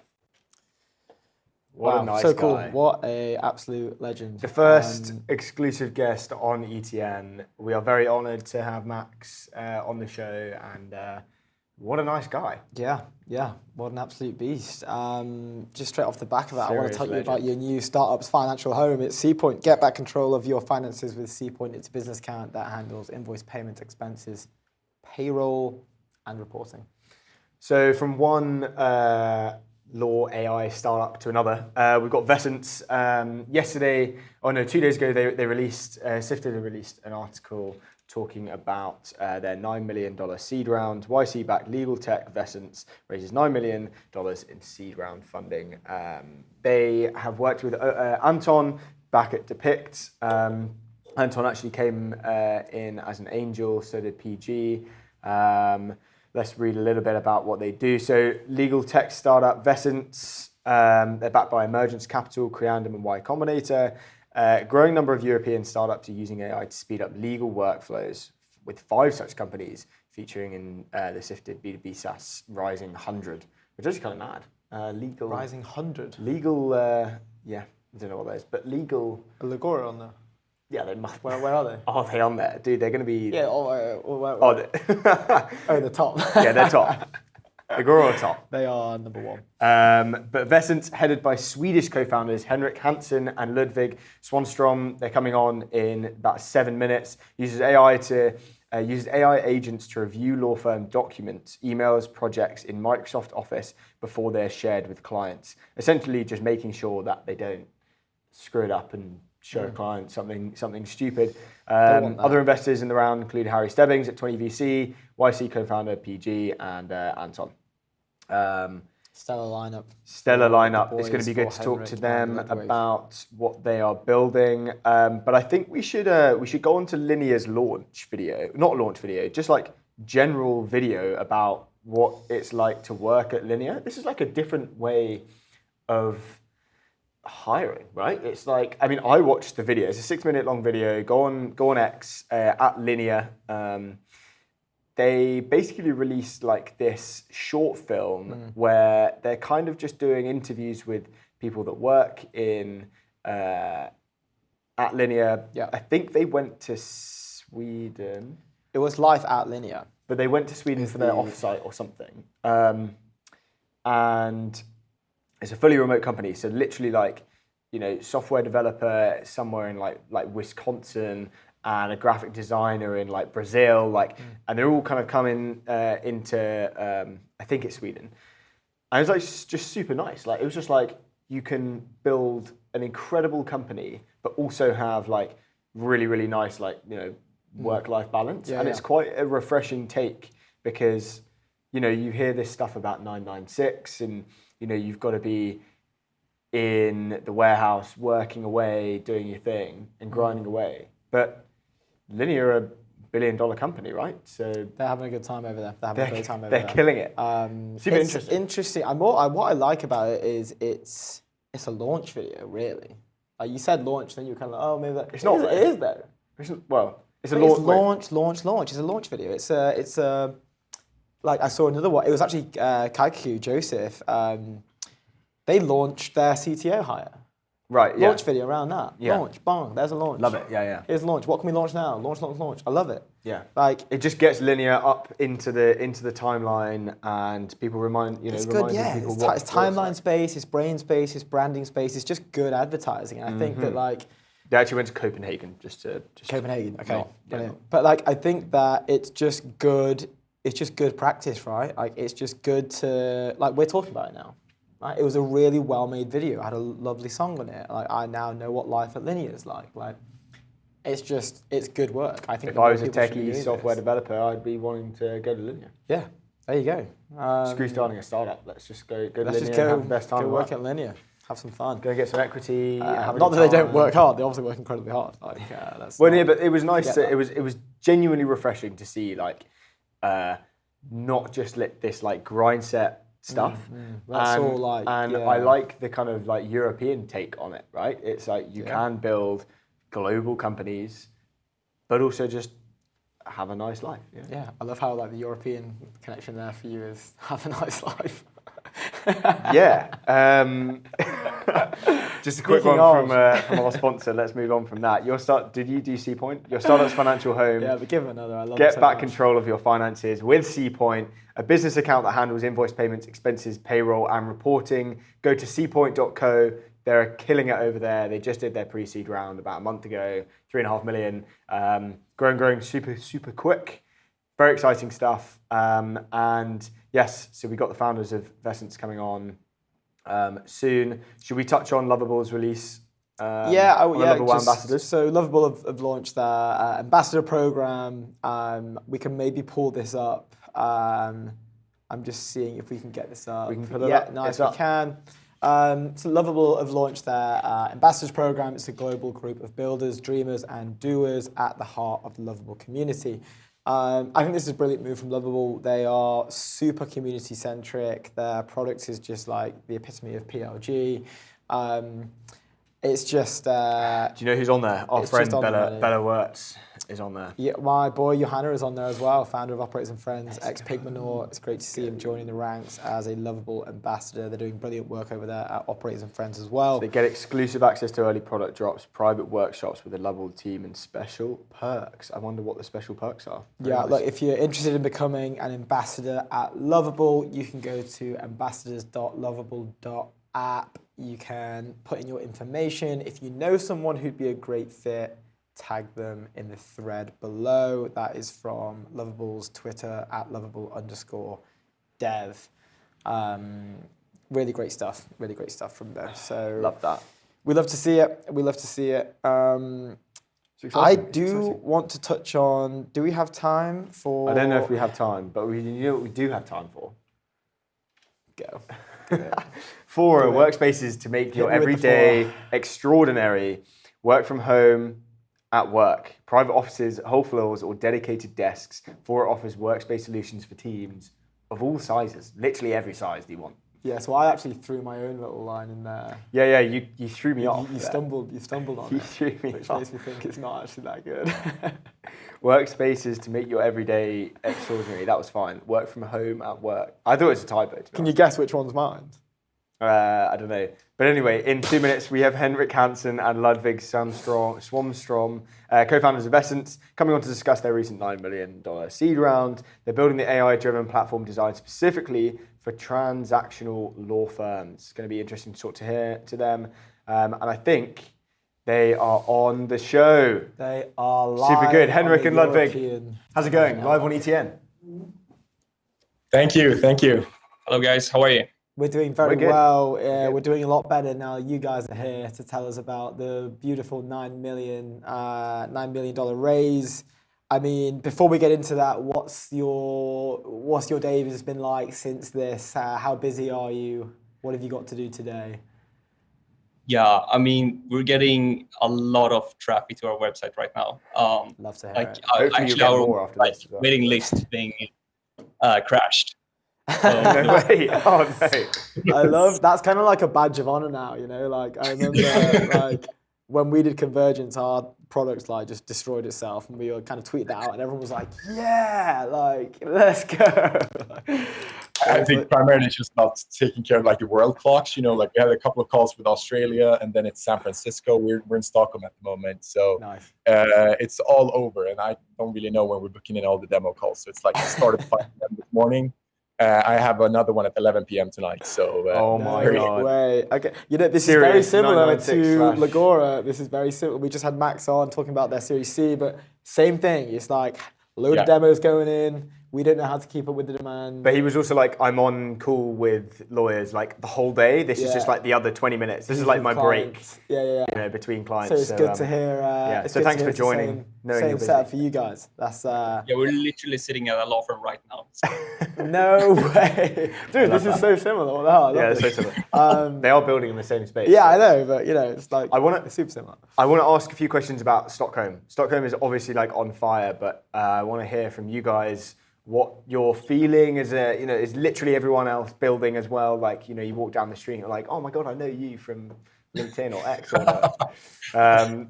Tell us about your experience.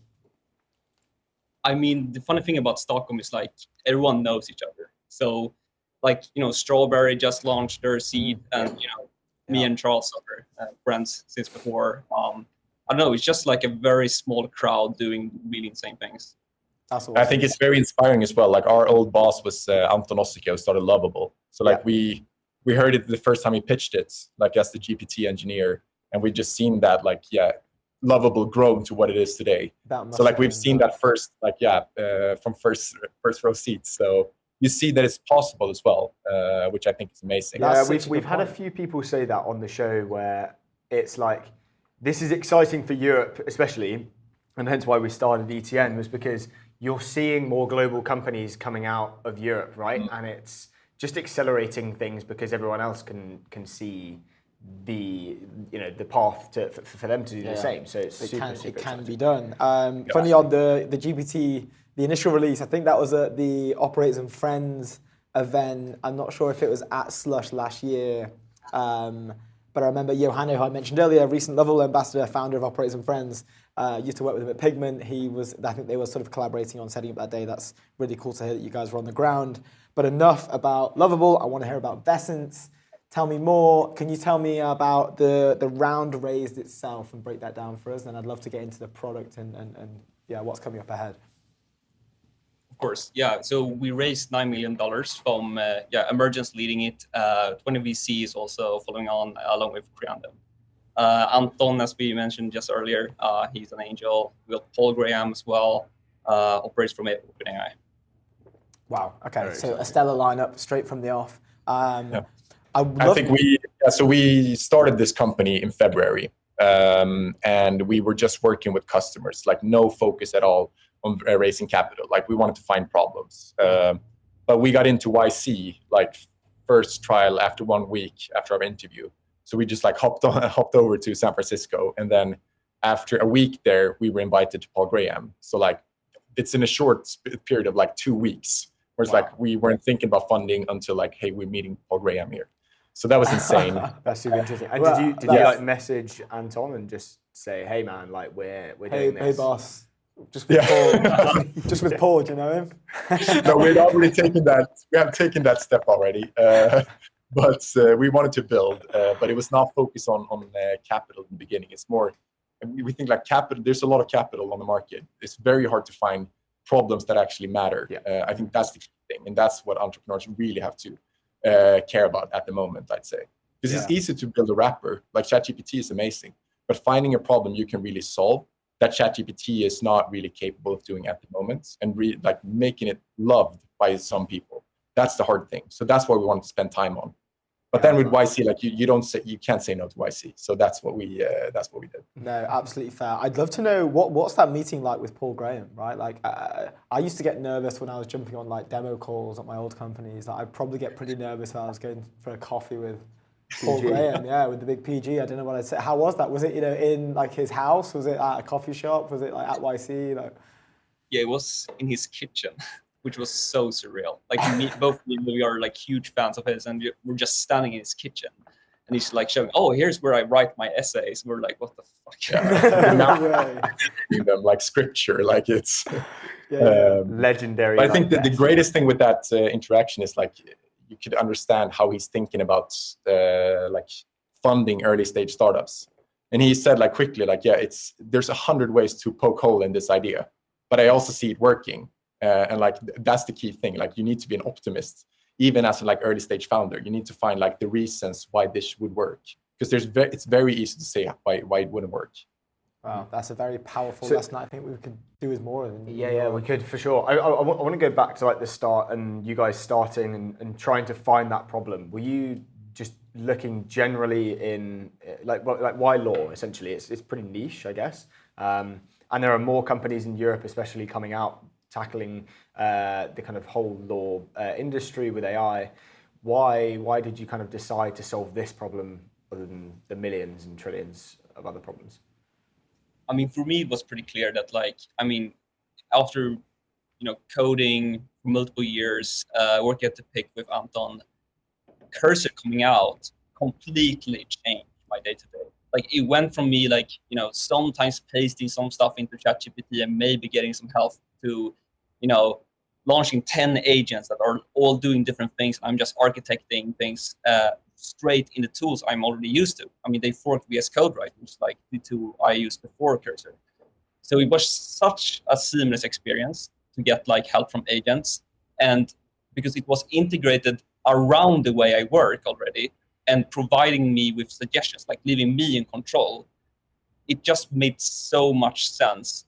So me and Louis were like, okay, but surely, like, if we take the principles of Cursor and apply it to, close fields, such as, anything in professional services, surely there should be like a huge leverage there.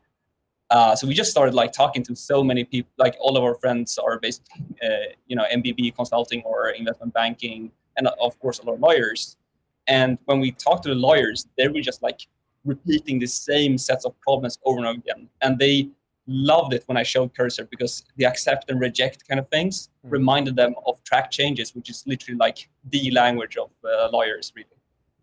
So yeah, just showing that, and then they were like, "Hey, can you please just like try doing this in Word?" Yeah. That makes a lot of sense. Should we break down the product? Yeah, I'd love to go into the product a bit more. I guess for like, what are you guys trying to roll out first? Like, what's like top? What's the North Star for you guys in the next 6 months? Yeah, so we're focusing heavily on review and quality rather than like generating new content.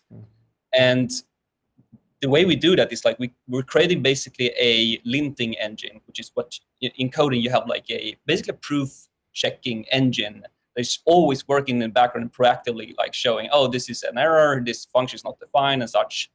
We're building that, but like inside a Word. And the reason why that's really, really powerful for lawyers is because they actually already have things written out. Like they have old precedents, old documents, and they just want to Frankenstein that shit together into a new document to fit their new deal. When you do that, you're going to have like internal inconsistencies in all your documents, not just internally in one document, but also across the documents that you copy pasted from your precedents.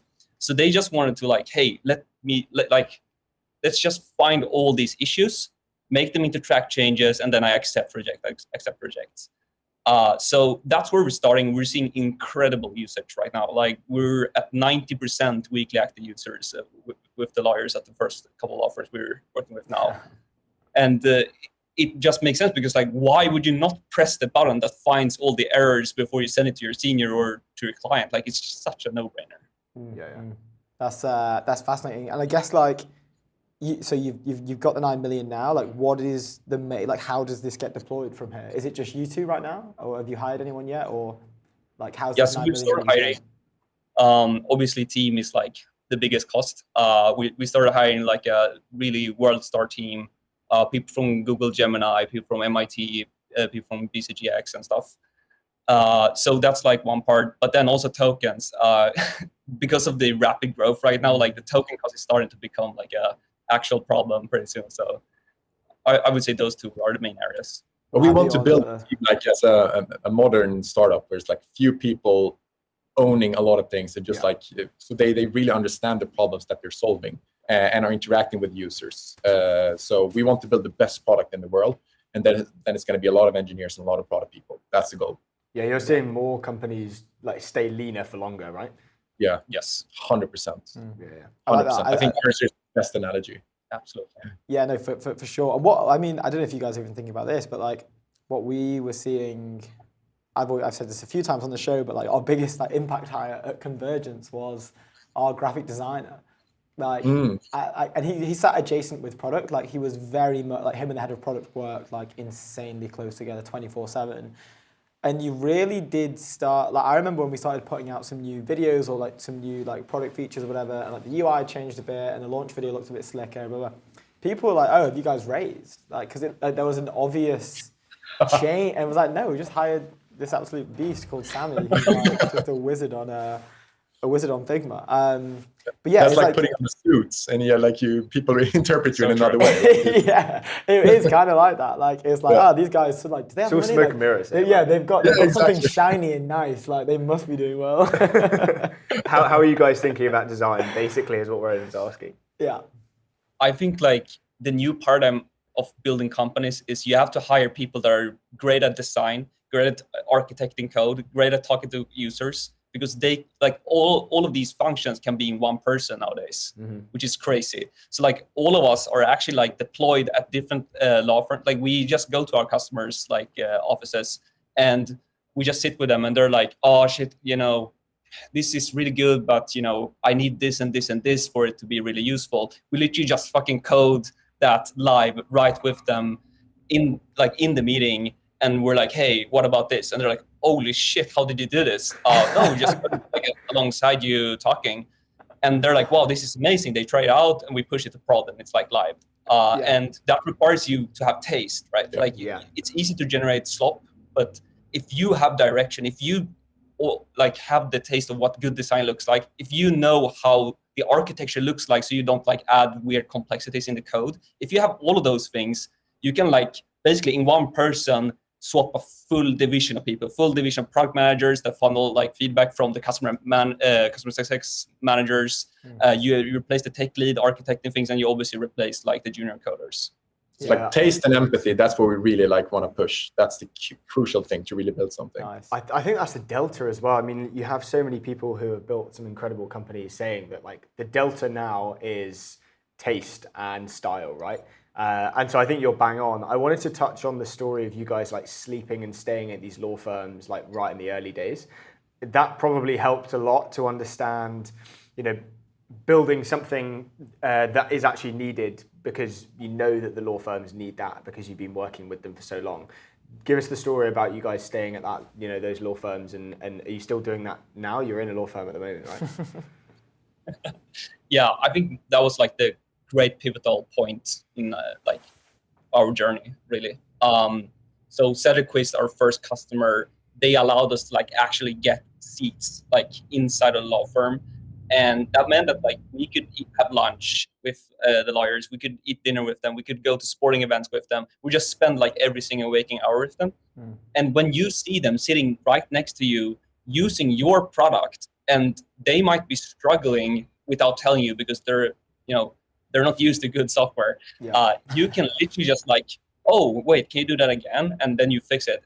And if you do that like every single hour of the day for like 3 months, your product becomes so fucking intuitive for lawyers. It's crazy. And I think like that is really the key reason why we have like these adoption numbers that we have. That must be such a huge value add, right? Like you're literally sat with the customer, you're seeing where they struggle, you're iterating live in front of them. And what's funny is like you mentioned something then where in terms of how surprised they'd be at the speed in which you could, like, it could literally be before the conversation has ended in the room and you fixed the thing, right? You've turned around, like you've pushed it and it's live in prod. Like Max was saying, when they first went into their first law firm, they dropped like an RFP stack of just a massive papers. It was like, we're not going to talk to you until you've done all of this. And they did it in 48 hours. But he was so worried that they wouldn't believe that he'd actually done it properly because it was so short in their mind that he actually waited for a week and then gave it them, because like he knew that they'd be like, well, there's no way you did this in 48 hours because like, you obviously cut corners, because that can't happen. But I like to see that you guys are doing, the exact same thing, right? And it must be shocking to these legacy industries that are so used to, like, I guess, long hours, process maybe, like, and stuff, process, regulation, like bureaucracy and stuff, and they're getting two like, you know, geniuses come in and just flip the script on them. Like, it must be a really cool feeling. But I think also like in these legacy industries, they're so used to horrible software. Where like, I mean, we as startups, we can change our CRM or whatever. Like if there's just a button that is faster or whatever it is, like I'll just switch immediately. But in the legacy industries, they're not used to software being able to develop at that like incremental space where it's like, yeah, this button doesn't work now, but I will do it in this way instead. Now it works. So that type of incremental thinking and like the compounding of software development, it's not really someone has been doing it. It feels like, at least in most of the professional services spaces that we've seen, at least. Yeah. I want to go back to Paul Graham and understand what he was like thinking when you guys were pitching and talking about Vesence, the early kind of iterations of Vesence, I guess. Yeah, in the kitchen. What was he thinking? Why did he think that this needed to be done, and why did he think that you guys were the people to go and do it? I mean, what he knows and what we started to like understand when we were talking to our friends that worked at law firms, that was that like there are AI softwares out there, but the truth is that they haven't transformed the way they work like coders have.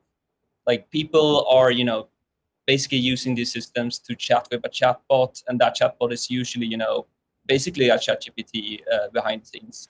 And even then, like you could probably like have this and do some incredible things with just as a chatbot. But the problem is that lawyers, they're not AI engineers. They don't know what things will work and when it will not work well. And that is even changing every month. Like every month there's a new model. A prompt that didn't work last month might be working today. So I think like a lot of companies are asking too much of the lawyers that are already super busy. Users in general as well, like it's every industry. Exactly. So that's one part. And then the second part is like integrating the tools into the tools they already use. Like if it's a separate web app, they have to actively think like, oh, maybe I can use this software to do this. So that's like adding another layer of friction. So like just taking that cursor analogy, like the first sentence we told him was like, hey, we're building cursor for lawyers. And he just was thinking for like 40 seconds before, like he was just like, on that statement alone, he was like hooked basically. And there's so much like dev tools that is needed in other industries. I think it's like linter you mentioned in the beginning, like every industry should have some type of linter as just as software developers. So there is so many commonalities that you can actually be inspired by and build for other industries. What I think is really interesting is the linter. No one talks about the fact that the linter is what really makes coding agents work so well, because the coding agent, when it writes something, it always uses the linter to check its own work before it shows it to the user. And that can happen for like maybe like 10 hundreds of iterations before like any user sees the work of the agent. In legal, there's nothing like this. So usually people just like try generating something and they get like some bullshit basically, and then you lose faith. But if you start with building that linting engine, it can immediately be used because we can like check the work of AI and humans like day zero, and then we have this foundation. Like we're building everything on top of like this quality assurance foundation, and thus like everything we generate will actually be of really high quality. Yeah. I mean, it sounds like what a start, right? Like, I feel like you're so close to PMF / have already hit it because you've just been working so closely with them, and you're basically like working beside your customers, right? It's like living with the customers. It gives you such a moat. Recommend every startup to do it. It sounds good. We are about to hit time. I'm just gonna like, where can we send people? Like, where is the best thing to promote for you guys right now? Is there like, is it the website? Is it the socials? Like, is it both? Is it everything? Where can we direct people? I would say vesence.com for sure. Vesence. And what's the and if you want to chat with us, LinkedIn is the best. Okay, LinkedIn to chat, Vesence to get the value. What's the GTM kind of looking like other than going into these offices? Like, is it a lot of word of mouth, and it's like, oh, you should probably go to these guys as well. You know, they're down the road, and then you go into the offices, and then that's your product essentially integrated because you're in the offices, right? Like, what's the GTM looking like? Word of mouth is amazing, and it's the most honest, and it's working really well for us. So we're doing that, and we also do we do outbound as well. If you do outbound well, like it actually works really well. So realizing that it's not just another AI sort of solution, and having that like explanation of why you're doing something makes a lot of sense to many. So we have, I had 10 intro calls I think yesterday. And they all went really, really well. So, and I'm going to an onboarding now in 10 minutes. So we have a lot of work to do. Good stuff. It doesn't feel like a problem right now. Yeah. We'll let you go. Yeah, we're warming it over, but you guys need to get back to grinding it out.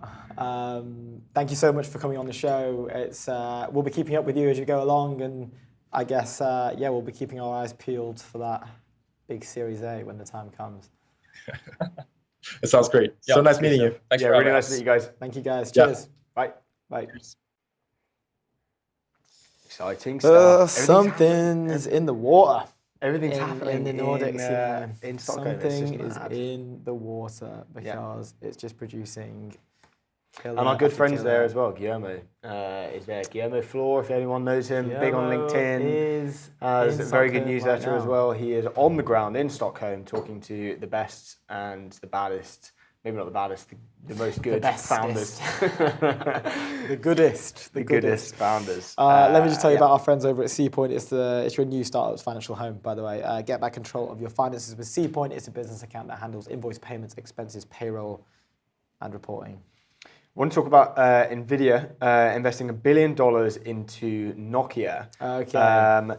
The Financial Times came out the other day with an article. They said NVIDIA plans to invest $1 billion into the telecoms operator Nokia in a move that will see the US chip giant become one of the Finnish group's largest shareholders and marks a strong endorsement of its strategy to expand in AI. I wanted to go on what Jensen Huang was saying. He said that while telecommunications technology, the lifeblood of the industry and national security, was designed in the US, most wireless tech now runs on foreign hardware. That has to stop, NVIDIA's chief added. So essentially, this is a play to make sure that NVIDIA, and therefore the US, keeps wireless tech in the country, which is a very clever play.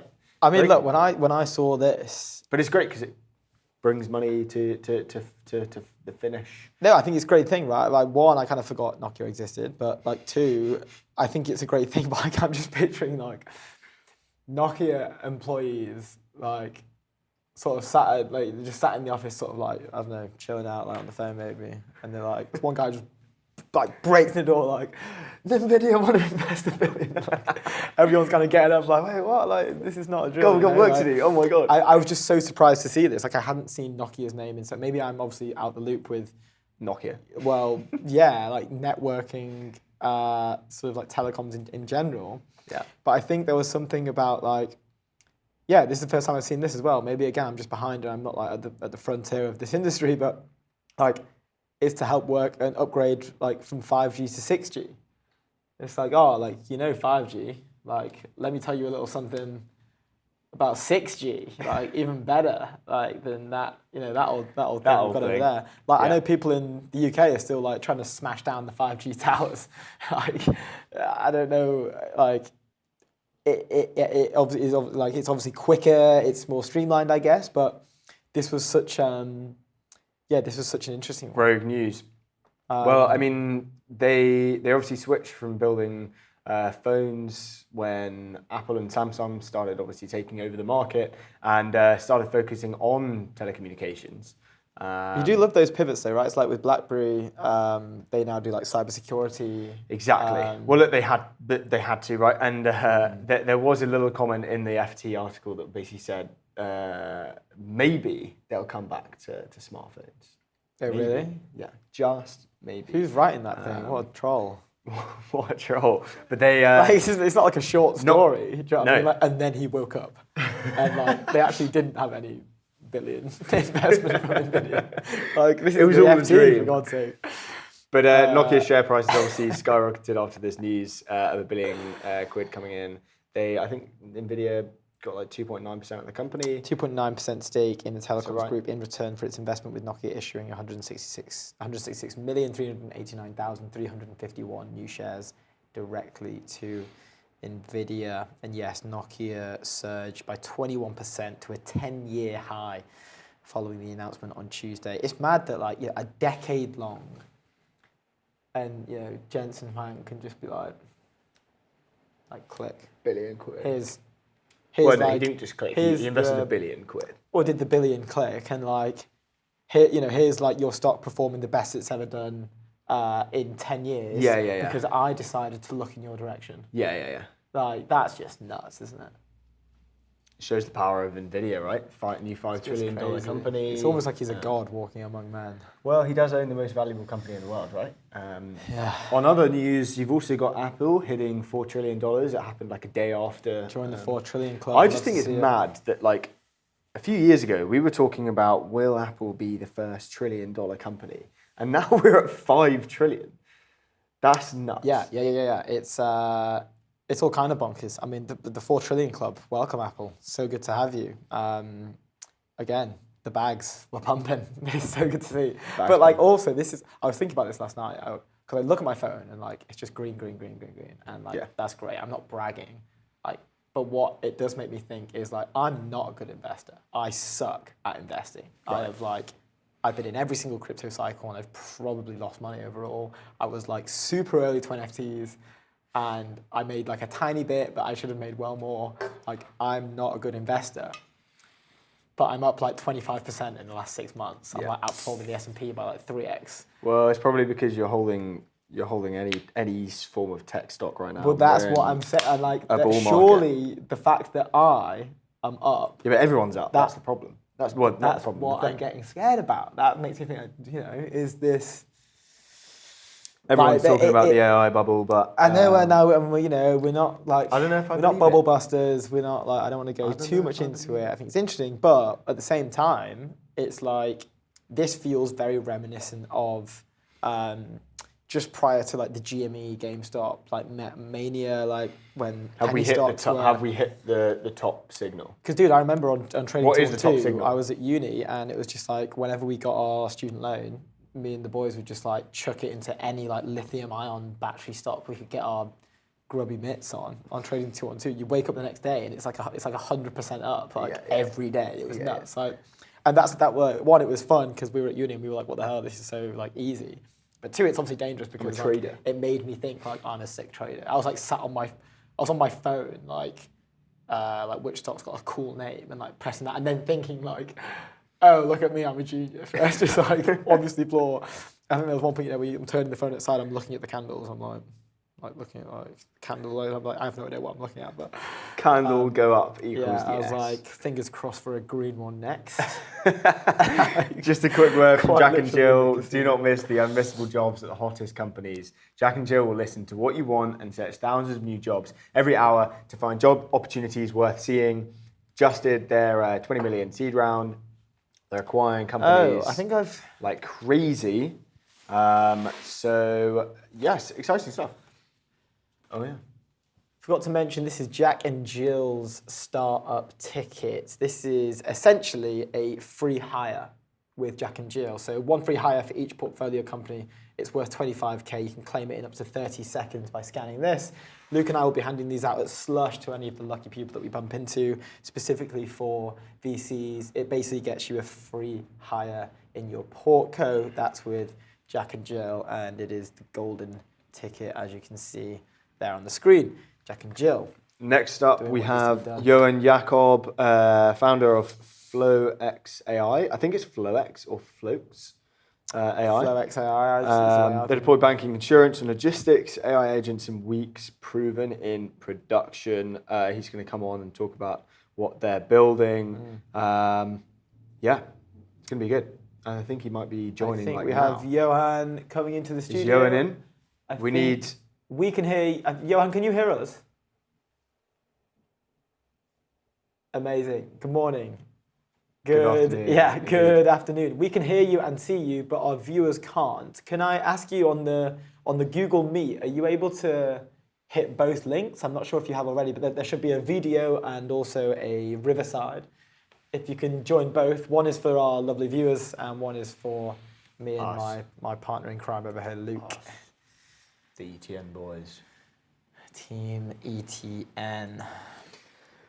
While Johan's doing that, just a quick word from C-Point, your startup's financial home. Get back control of your finances with C-Point, a business account that handles invoice payments, expenses, payroll, and reporting. Go to cpoint.co. Sneaky. Killing it. C-Point getting the love today. C-Point, You love to see it. Pretty good stuff.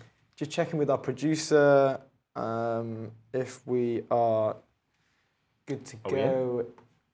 Believe. Johan. Johan's coming in. The show. We're in. Yeah. Johan's live on ETN. How's it going? Live on. How are we?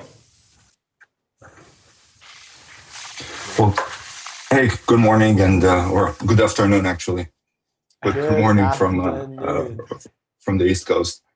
Yes. Dude, what's new? Tell us about what you're building, and then we'll go from there. Well, first of all, thank you for the invitation. It's great to be here. Now at FlowX AI, what we've been building is this AI native multi-agent platform that today is orchestrating over 140 specialized banking and insurance agents.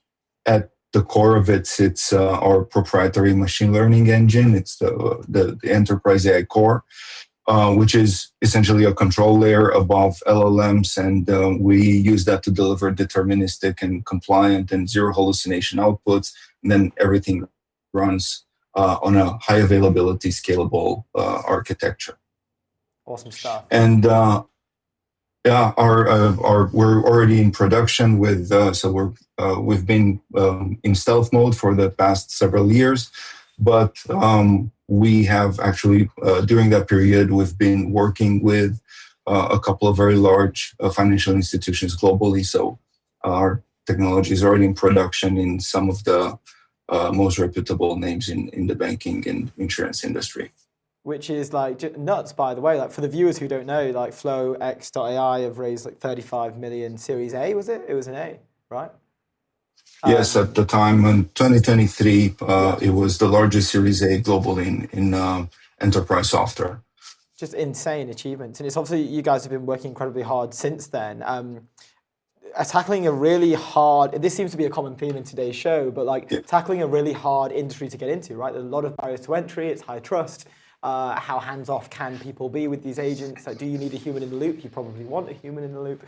But FlowX.ai, you say you're already working with some massive institutions. Can you break it down? Like, what is FlowX specifically, and what are the agentic products that you guys are building? So our agentic products are these deep domain-encoded agents for mission-critical flows. So commercial onboarding, underwriting, mortgages, claims, risk ops, fraud. So they cover the entire spectrum of mission-critical flows in banking and insurance. And these are all agents that plug in quickly and safely into the existing systems of record, integrate into existing UIs, and they embed these like top expert judgment in every step of the workflow. So every decision is explainable, is governable, is repeatable. And even though we're just coming out of stealth mode, as I was saying, Gartner actually listed earlier this year FlowX AI in the 2025 digital banking market guide because the technology is already deployed in major banks around the world, and the results are nothing short of impressive. And we've been actually working together as a team for over a decade now. We have a previous successful exit. Actually, it is that company where we built most of the technology. So we've been, looking at applying AI into the enterprise world, and particularly in financial services, for quite a while now.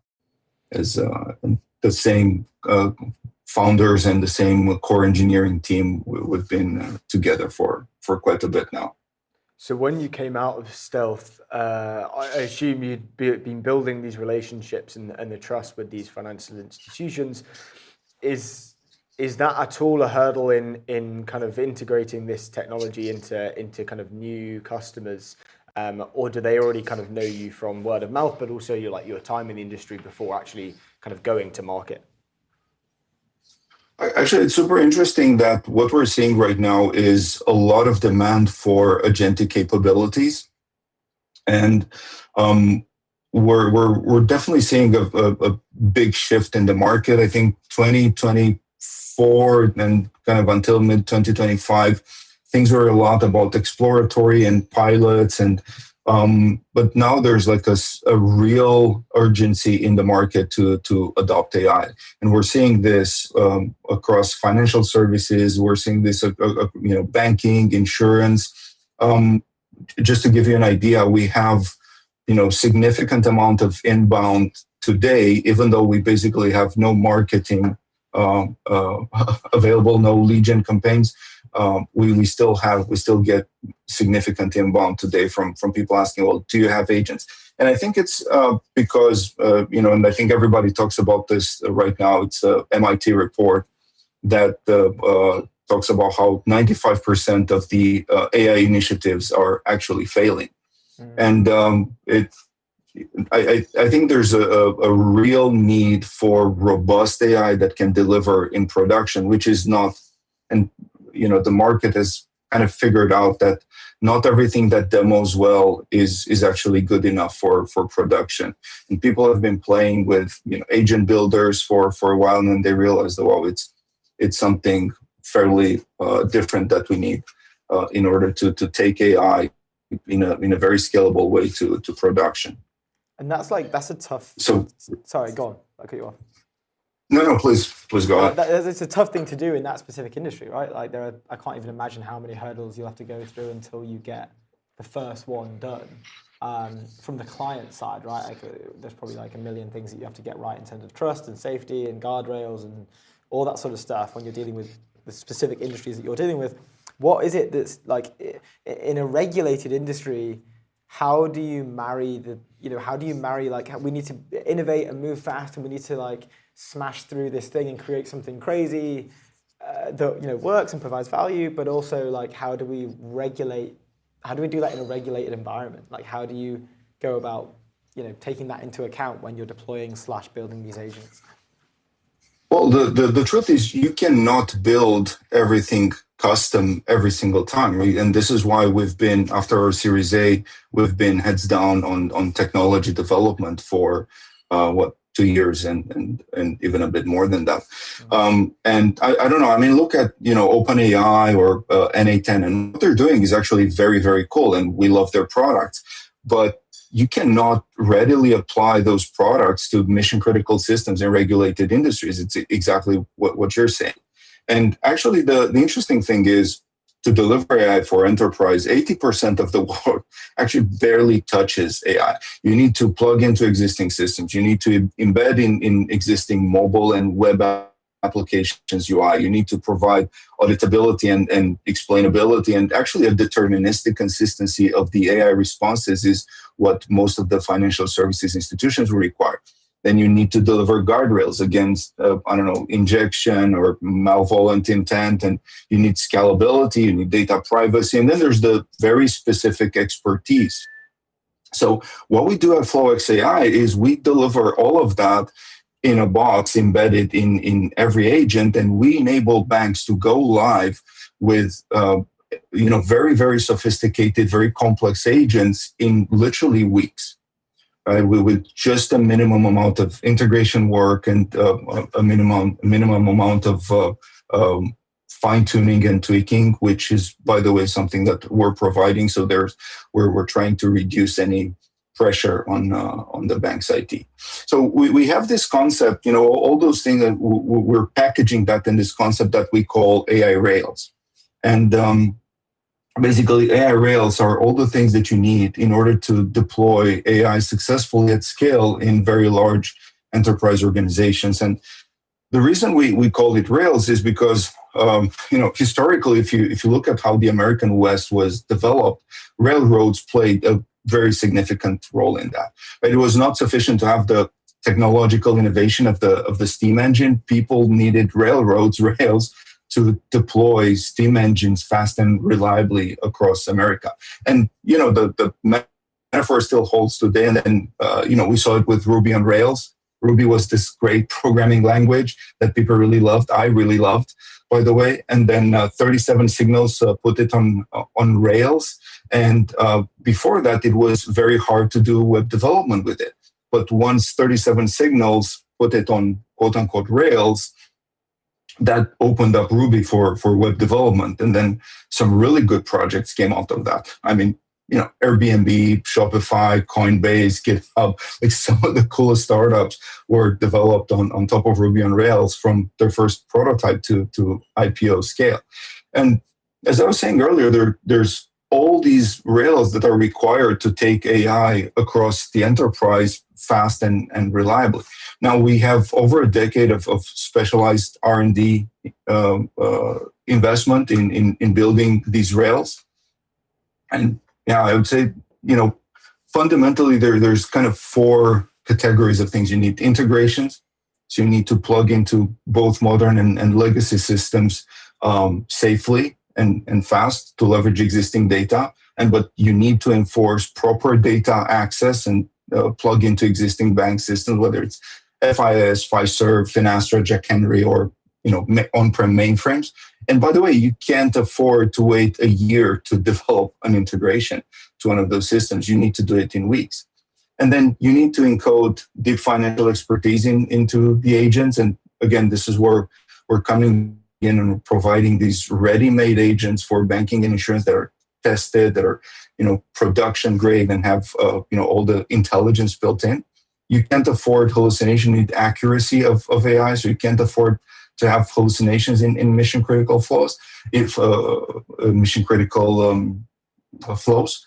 And you need compliance as a first class feature, because this is one of the, by the way, was one of the most complicated things that we had to build into the FlowX AI engine. And in our case, FlowX AI is essentially a fully policy aware environment where every flow, every microservice, every AI agent is automatically checked against organization and regulatory requirements before deployment or also at runtime.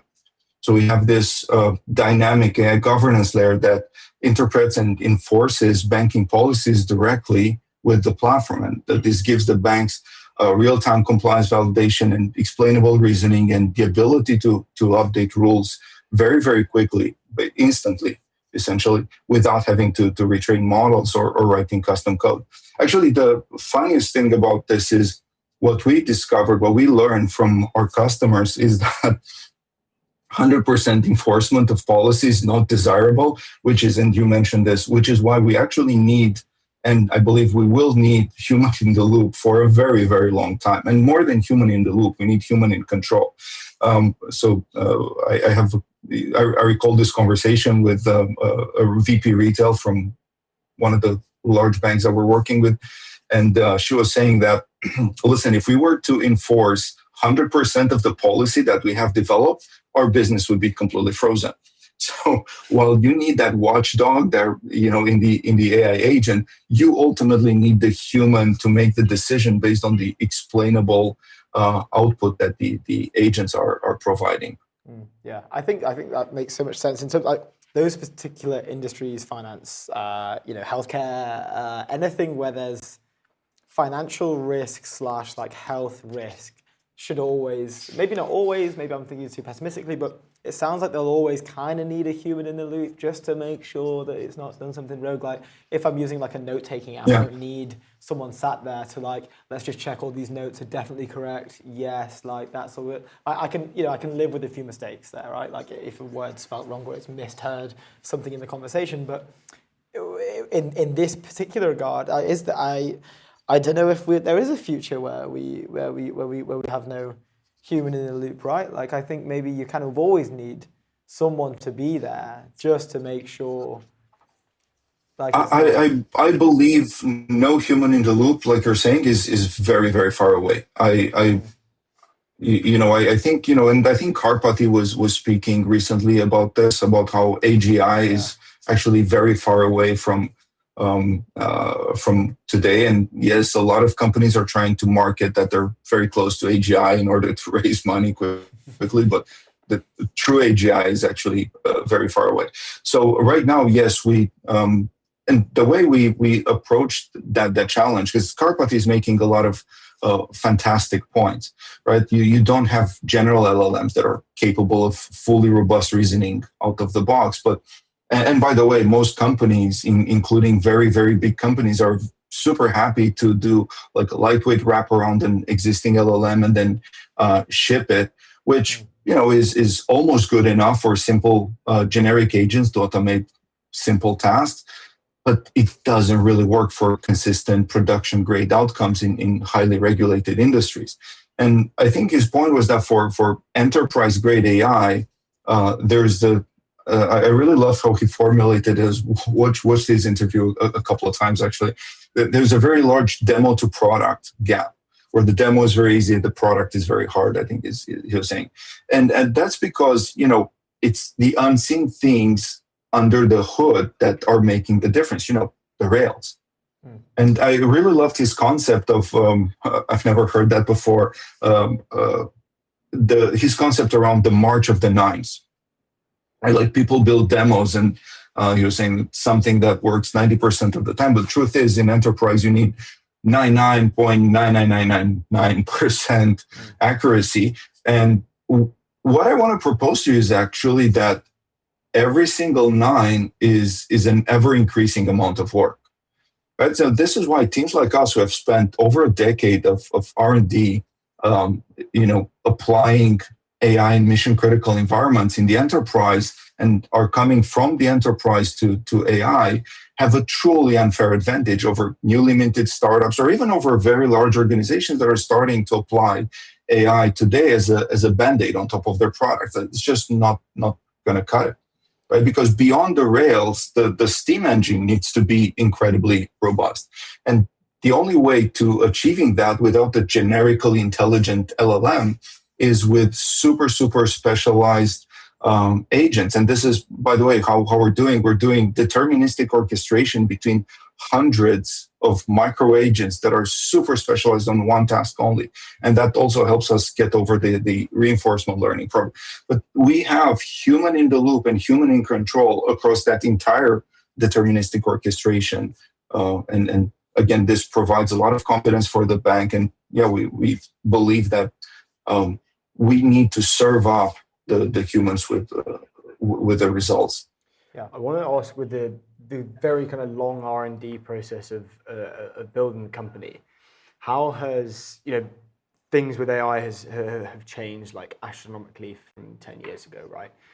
Has that helped you to kind of really hone down on specifics of building the agents, or is it we have to now kind of start again because something else is just released? Say for example the ChatGPT release in 2022.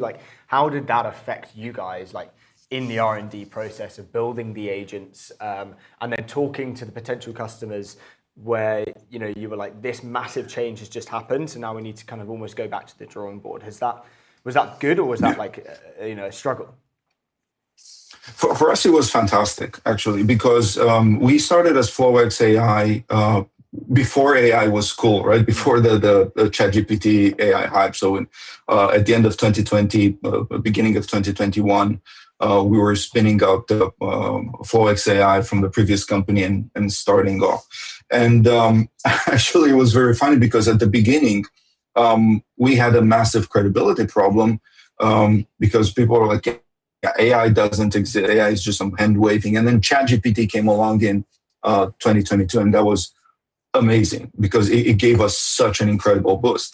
Plus, we have been able to plug into LLMs, and that was again another turbo boost for our product. But we've been believing, and we've been developing AI for enterprise for a very long time.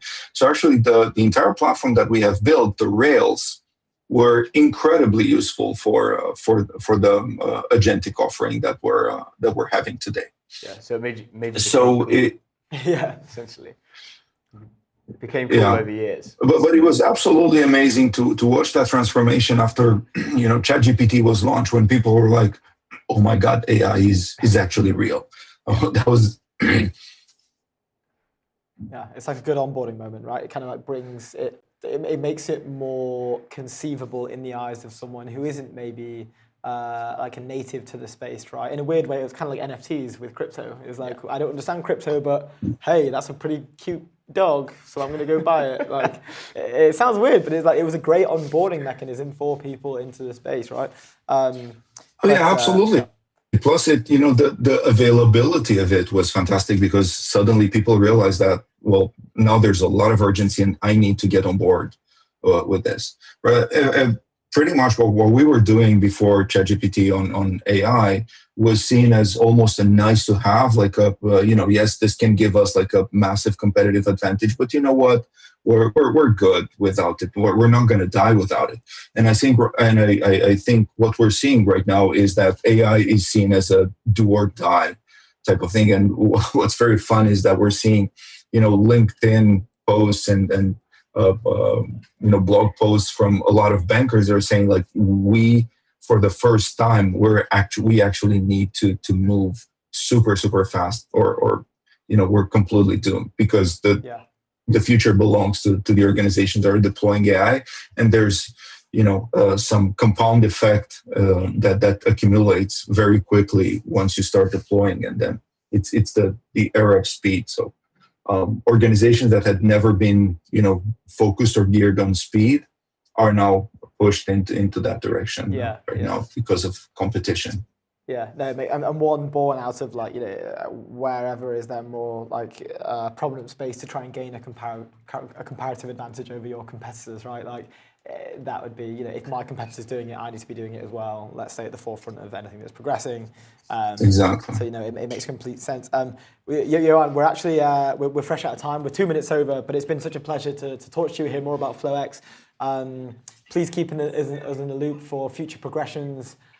We'd love to stay on top of everything that you guys are doing, and it's always an open seat for whenever you want to come back. Indeed. Fantastic. Was great to be here. Thank you again for the invite. No, the pleasure's all Good ours. stuff. Thank Really you nice very to much. meet you. Bye-bye. Bye. Ciao. Very rare that you hear like, yes, we've got agents and they're actually in like banks. Yeah. Like that's It's because That's a pretty rare- it's probably because they've been working on R&D for like 10 years, right? It's like, yeah, true. I rate that. they've been grinding away in the shadows, and then eventually they've come out of the shadows, and now and they got a load of killing it. ARR with them. Look all this ARR we found in the shadows. It's just over in there. the, You guys should in the closet. take a look Just, over there. it just came out. Love to hear that. We were meant to have a little surprise guest on, but that was on me. I forgot to reply to a few messages, so I apologise to both of you. But I wanted to talk about the story that was happening. Wait, do I know the surprise guest or not? No, not really. Oh, okay. Interesting. You could have just not told me. I mentioned Nathan Beniak. I'm pretty sure you pronounce it that way. He quoted, and then I re-quoted, saying that we were going to talk about it at 1:20 p.m. today. So I think I should do that, even though I didn't get the other guests on. We will get them on soon. But he quoted on a Financial Times article talking about the German startup set for deal on kamikaze drones with Rheinmetall. Contracts worth up to 900 million euros, put Helsing and Stark on track to help buttress NATO's eastern flank against Russia. And the reason I wanted to talk about this was because Nathan quoted this with something that I felt that was quite important, and he was like, "This is the way." Or do you want to get it? Do you want to get it? Yeah, I can pull it up. We pull it up on the screen. We can pull that thing up. Let me know it's on the screen, and I'll read it out. I think it's coming up. Are we good to go? I mean, you start. We're good to go. This is the way. Not buying from a single prime, but having 3 primes from the same capability, because they bought from Helsing, Stark, and someone else, I can't remember who, to allowing a company to win without prior revenue with government. Law usually says you need to have X million of revenue ready to be able to bid on a 10x million contract, and moving fast. And I think this is important for us as the ETN show to kind of comment on this and comment on Nathan's quote, because it's true, right? It's a clear like change from what you would usually see, I guess. And it's super interesting to know and to see that like Germany is like actually actively deploying these drones on the East Coast, not the East Coast, the West Coast, and I think it's great. Yeah, no, shout out to the team there. They're doing amazing stuff. We always love to see a new defense push, right? A new breaking story Exactly. in the defense arena. Guest coming up next is the one and only Thomas Bacon. Recently closed out a 1.2 million pre-seed with participation from the guys over there at Players Fund. Thomas is building Lolu. It is, and I'm keen to ask a few more questions, particularly about saunas. It's saunas with an OS layer involved, so it's digging into contrast therapy, you know, exposure to both heat and cold as well, right? And I'm intrigued, like, what the business model is here, because they've deployed their first sauna, built their first sauna, and like that's, you know, one entity alone. Like, are you charging per usage? Are you charging like an area who have paid to have that sauna in there? And then the OS layer on top of that, is that a subscription fee? Is it like a Whoop? Am I paying like X amount a month? Does that give me access to the sauna? I don't know. So I'd love to dig into that a bit more with him. And speaking of that, you know, the realm of this sort of health and wellness area, our boy Brian Johnson has raised 60 million for Blueprint recently. We mentioned it earlier. I am a huge fan of Brian. I think he's a great guy. I think he's doing God's work. I remember seeing a lot of people that were, let's just see if we can pull this up. I remember seeing a lot of people that were basically like, I know it's not there. Anyway, saying a lot of things about Brian in terms of like, wow, look at how he's living his life. So this was after the Netflix documentary came out, right? They were sort of like, oh yeah, that's so, like, he's like, I don't know how to explain this, but he's saying like, this is a healthy way to live your life, yes. And the people on this talk show are saying like, why would anyone want to live like that? Like, that's not a good way to live your life. You're actually not even living your life. You're just existing. Like, because his day is, you know, wake up at, you know, God knows what time, very, very early, consume X amount of pills, do like 2 hours of routine, then he eats that one meal, the green machine style thing with the, and you know, it's very lazily plapped out. It's like, I think it's 20 something pills a day. Like, yes, the average individual might look at that and say, that is not how I like to live my life. And that is fair. I wouldn't want to live my life like that personally. However, I do think it's unjust that, you know, people in this talk show, I forget which one it was specifically, it's something in America, will sit there and sort of mock this individual, and even the phrasing in the sense where like no one wants to live like that. That's not living your life.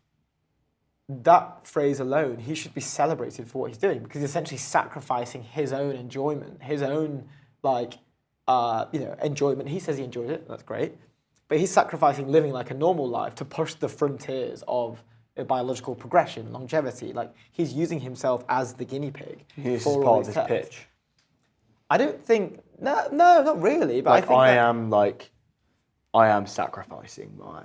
I don't think it is, to be fair, part of his pitch. This is more like what I have sort of like decided to This is your take. visualize and analyze. But I do think he's kind of sacrificing himself for the greater good in a way where it's like, dude, the guy's getting up like super early. Like, I hate getting up super early. Not that alone, obviously, but like his life is very abnormal, and it's not suited to everyone. Is what I'm trying to say. So I don't think we should sit there and say like, oh, actually you're wrong, because why would anyone want to live like that? Like, that phrasing and that statement alone is exactly why we should be cheering him on. Thank you, Brian, for doing what you're doing. In my opinion, I think he's a brilliant individual. I think he's very funny as well. That was amazing. You know, there's like a rumor about like how he might be a vampire. This was like before the documentary, when he first started. He only gets a certain amount of like sunlight and stuff, right? Yes, and there was a joke thing like someone was saying like, apparently he's a vampire, and then he was on like he had to do a podcast. He was like, I'm not a vampire, like, it's just me. Like, and then a couple of days later, he was at the YC demo day, and it's like a really sunny day, and he's the only person stood there with like an umbrella, like blocking the sun, and his skin's like super pale, and I was like, it's exactly how a vampire would be stood. Like, obviously a vampire would have like an umbrella blocking the sun. Yeah, but the sun is bad. It's bad for you. Sun is bad for you. I'm just looking at our producer. I'm thinking that we've got Thomas Bacon in the studio. Thomas, we can hear you and see you, but I think our viewers can't. I think there is an extra link in the Gmeet. It's like a VDO link. If you can hit that double link, it's a little bit of a barrier entry. We need to sort out how to make this a bit more fluid. We had good because this happens all the time. three. Yeah, the other week was a nightmare. Right, we had like every guest. We're just waiting for our producer to give us the green light. Give us I think we can see you coming on the stream soon. I think 3. Oh, really? No, that's Which all conversation did you join? Good. Yeah, we're in? Okay, boom. Super Oh, we're live. I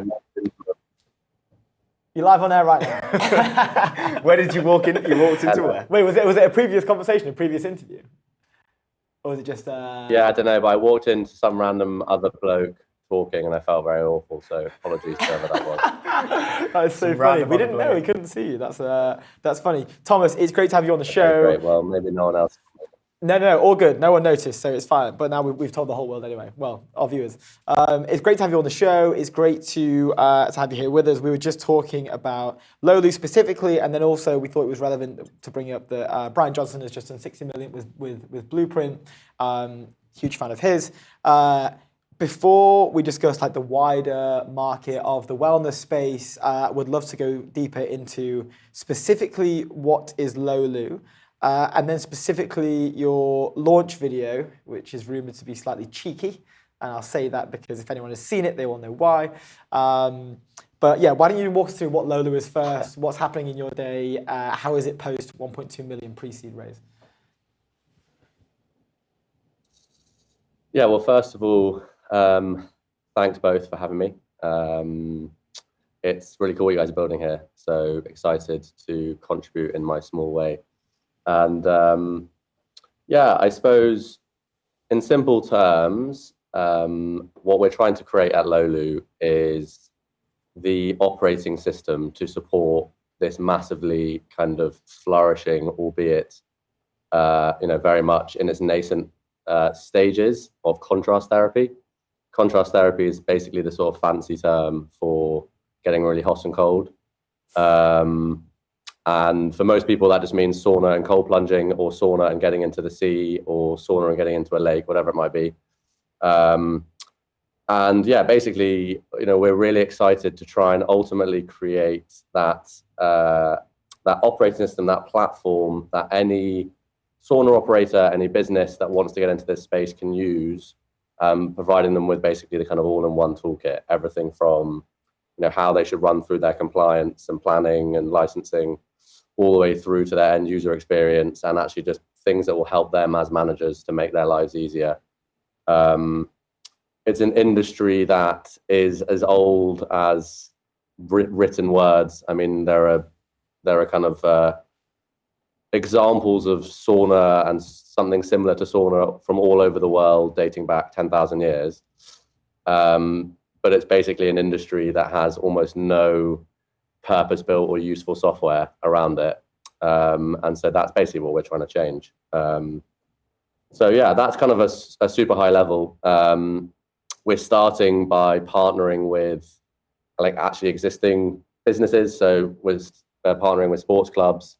At the moment, paddle clubs tend to be the ones who've been most excited to work with us. Obviously, itself a relatively new industry, which is kind of booming.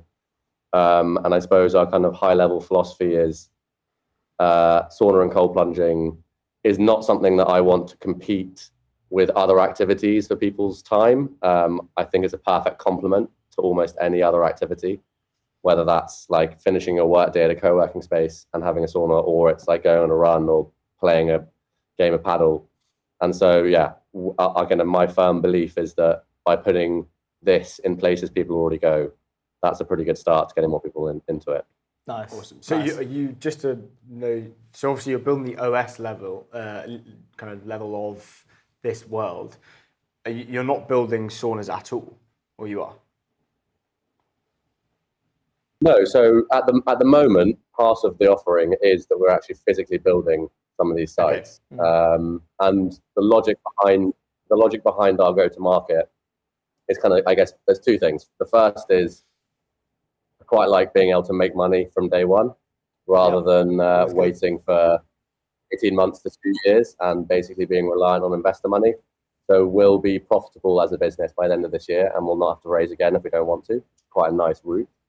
And I suppose secondly, and probably more importantly, I'm just quite a big believer in eating your own dog food being the proper way of being able to understand what you therefore need to productize. There were so many hypotheses that we had prior to kicking off about what we thought would be really complicated or what we thought would be really easy. And like you basically just realize quite quickly the things that actually are painful, the things that aren't. And so the route that we're taking means, we'll have 3 sites open by December, half a dozen open by the end of Feb, and we'll actually be our own first users. And in doing that, we're basically trying to create what we want, which therefore we hope means we think what other people want in the future. Nice, you love to hear that. So there are two, because I was chatting to Luke previously about the business model for this thing, right? So I'm trying to work out. I thought that you had the saunas. I thought that that would be a core part of it, where yes, we're going to build the saunas. We're going to charge people to come in, like an entry fee, whatever, 10 quid for an hour. I don't know how much the sauna costs today, but similar thing where it's just like you charge per price, like hourly usage base, and then you also have this OS layer that I actually thought was, for some reason in my mind, thought it was a consumer product where you can sort of track your own sauna, my personal exposure to cold or heat. But is what you're saying it's more for the business side? So a business will track metrics for their saunas, or do you know what I mean? Is it which side is it a focus on? Yeah, it's a good question. It's probably a bit confusing at the moment. It makes sense in my head at least, and maybe eventually it'll make sense in others. I mean, in really simple terms, at the moment, the kind of operating system layer is one. Our customer is the business. In other words, if you're a sauna operator, I beg your pardon, or you're a business that has gyms or sports clubs that wants to put this in, you will use our software stack basically. But part of the software stack that we'll give you is an end user experience, which includes all the things that you mentioned. So one of the pitches that we have to the customers on that side is your users will get a much richer experience than they will elsewhere. They'll be able to do lots more. They'll be able to track wearable information. They'll be able to, meet people through the sort of social element of saunas using the application as well. But to start with, we're coming through the commercial route. Now, in the future, who knows about whether or not we'd want to do some sort of domestic offering as well if you have a home sauna appliance. But we're not trying to go to market via consumers.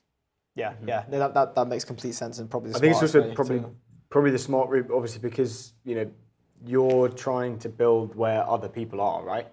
And tennis clubs and all this kind of all the clubs and all that kind of stuff is where people are. So I think it's super smart. Are you seeing the obviously health kind of startups, but just general health in the younger demographic has kind of boomed over the past 3 years? Was that one of the reasons to kind of go and start something like Lolu?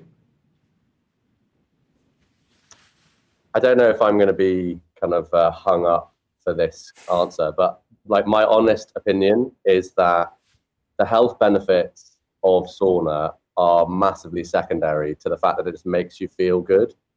So it's so much simpler to explain to someone the kind of after effect of coming out of a sauna and cold plunge and essentially just feeling almost like you're having a natural high. And that to me was what got me really hooked when I lived in Finland. That's the thing that I think actually people come back for. Obviously, there are health benefits. There are plenty of people out there talking about health benefits, and the health benefits are really exciting. And there's a ton of kind of early research, which is still in that sort of early phase. So there is quite a lot more still to be done there. But obviously, the early signs are interesting. But the reality is, you can't really feel your cardiovascular health improving by 0.01%, but you can feel amazing. And so for me, it was really simple in that I realized how good it made me feel. And I realized that when I had friends come and visit me out in Finland, it would be the same for them. They wouldn't be doing it because of the fact that it maybe marginally reduced, your cortisol levels. Although they were doing it for that in a way, but they were doing that as a sort of secondary effect. But the real effect was just the fact that they made them feel great. And so, yeah, I think that it will, it will continue to, the health benefits will continue to come out. That will continue to be a big part. But I'm not personally here to kind of tell people, you can never go to the pub again. You should start optimizing every single microsecond of your life. I think that's unrealistic. And I think that that's not really a particularly kind of inclusive message to send out. But what I will say is that whoever you are, if you try it and do it properly, it will make you feel good. Which is a good, that's a good message to send home, right? Like, we could probably sit here for a while and talk about, like, I go to the sauna very often. Like, I'll go to the sauna every time I go to the gym. I'll go to the sauna afterwards. But what I can't seem to find anywhere is a good cold plunge. I have like, there's like a cold shower type thing, and you get the same thing based off that, right? Like, I think there was something about cold exposure, particularly like if you're whatever it is, hot bath in the sauna, and then you go and have like some sort of extreme cold exposure. It was something to do with like the dopamine that's released in your body. If you look at like the multiple that it increases per like let's say like of a unit of 1, right? You eat chocolate and it's 2x. You do something that you like to do, like go on a run or something, it's 2x as well.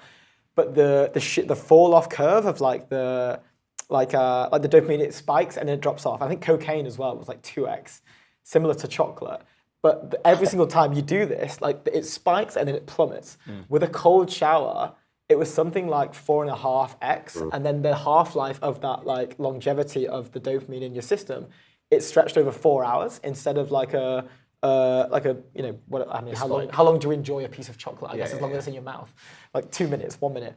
But like that particularly was something that got me hooked into the space where I was like, that sounds insane. Like, why is everyone not just starting their day off with like a massive, huge like sauna/cold plunge, which I guess is maybe traditional in Nordic areas and in Scandinavia, right? And I think, like, coming on to that as well, what you seem to be describing is more of like a community element to it, and more like meet your friends there, have fun there, gather there. This is somewhere you don't have to replace the pub with it, but why don't you have a few drinks and then go to that? Maybe that's kind of dangerous, I don't know. But like, it seems more of a community approach and a feel-good thing, which is really cool. And I guess that's like correct me if I'm wrong, but maybe taken from the experience and the culture that you were kind of immersed with in Finland. Yeah, I mean, I think that there's a danger, particularly when we all work in the sort of world of tech and venture capital and all this good stuff, of being stuck in a bit of a bubble. And you sort of see articles about how young people are going to pubs less, and now everyone's abandoning pubs all of a sudden. And that it's really easy to start kind of getting drawn into this trap of like hyperbole, which I think in reality, in like the real world, if you just walk around the streets of London after work on a Wednesday, pubs are still busy. Like the world hasn't changed that dramatically. And so for me, the message that I think is much more powerful is actually the fact that it's an activity that if you add it to your weekly routine, in general, your mood will be better, your sleep will be better, you'll feel better. Worrying too much about the, trying to replace something with it, or saying how, this is transforming the way in which, society is going to exist. I mean, maybe that's true, but that feels like quite a long-term sort of story. And trying to get a mate of yours who's not been before to go down to the sauna, you're not going to convince them by getting too much into the weeds of talking about the half-life of dopamine. Like, with all due respect, like, I'm not saying that in a rude way. It's more the fact that, like, I think the reality is what actually attracts people is the fact that you just feel, it's a really hard thing to explain, but you just feel really amazing afterwards. And, I'm always slightly nervous about getting too much into the weeds of the biology and of the sort of science behind it, in part because I'm not a biologist and I'm not a scientist. I know a little bit, probably more than an average person, but no doubt I'd end up saying something that's slightly wrong. But what I can say as like just a normal person who went through the same journey that lots of other people are going through is that social element and that kind of making it a part of your weekly routine with, a partner, with mates, with on your own, it doesn't really matter. That is something that I'm 100% sure everyone can benefit from, and I'm much more interested in the idea of creating something that I believe everyone in society, doesn't matter who you are, what your background is, you can go and you can do, and will make you feel great. In a world where kind of everyone's talking about how we're having a mental health crisis, and there are lots of reasons for everyone to be feeling worried about what's going on. It's just one nice little sort of haven. Love that. How are you getting that that message out to consumers? I guess that's not really the GTM strategy here, right? But are you trying to get that out just through branding and messaging on websites and stuff? What's the? Yeah, I think it's something that we're basically trying to position ourselves as a brand in this space. There are other sauna cold plunge companies out there who have physical spaces who I think definitely do go for either the more sort of biohacky, health optimizing angle, or it's a bit sort of find your calm, find your mindfulness, which is sort of one of those two what I would maybe consider slight extremes. I would like us to create a brand that just feels relatable and normal, and that we're not trying to sort of over exaggerate the fact that if you go to sauna suddenly you're not going to die anymore. It will basically make your life, I think, slightly better, and I think it will improve it. But I just think that kind of tone of voice of feeling a bit real is what we're going for. And obviously, our following right now is minuscule. We're hoping it will slowly grow, and we want to try and keep that that sort of brand, that sort of culture from the start. Sorry, go on. I was going to ask about the content and about your following. When now you've raised this money, you've raised this pre-seed. What's the plan in terms of hires? Are you looking into a lot of content? Are you bringing videographers or editors in house? How are you kind of going about growing as quickly as you possibly can? Well, that's an ongoing question. My latest least bad answer, I suppose, is for now, quite a lot of what we're focusing on the marketing side is going to be on partnerships and influencers, and using the fact that we have a product that, as an influencer, you kind of want to use. We have we've got quite a nice piece of leverage within our product, which makes quite a nice natural sort of viral effect. So we're focusing quite a lot on that. In terms of super high quality content, we're quite lucky that some of our investors are pro athletes who I guess are sort of early adopters in this space, which again is quite serendipitous. Most of the athletes out there are doing this already as part of their routine because they've been told they need to, for the more sort of recovery, legit sort of scientific reasoning. And so I can't name any names right now, but we will end of the year, kind of beginning of next year, be releasing some content with a couple of our sports athlete investors, which will be them talking a little bit about how it's helped them at the very top of international sport. So that's quite an exciting piece of content that we're going to do, which will feel super professional. And other than that, most of what we're going to be doing in terms of content creation will be done on an iPhone. Much like the video that we created for our launch video, which obviously you mentioned was a bit tongue in cheek. Most of it we think we'll do using an iPhone. It will be relatively low budget content, because again, I think we want to try and create that sense of sauna and cold plunge being a normal thing, rather than being this overly aspirational and overly expensive concept.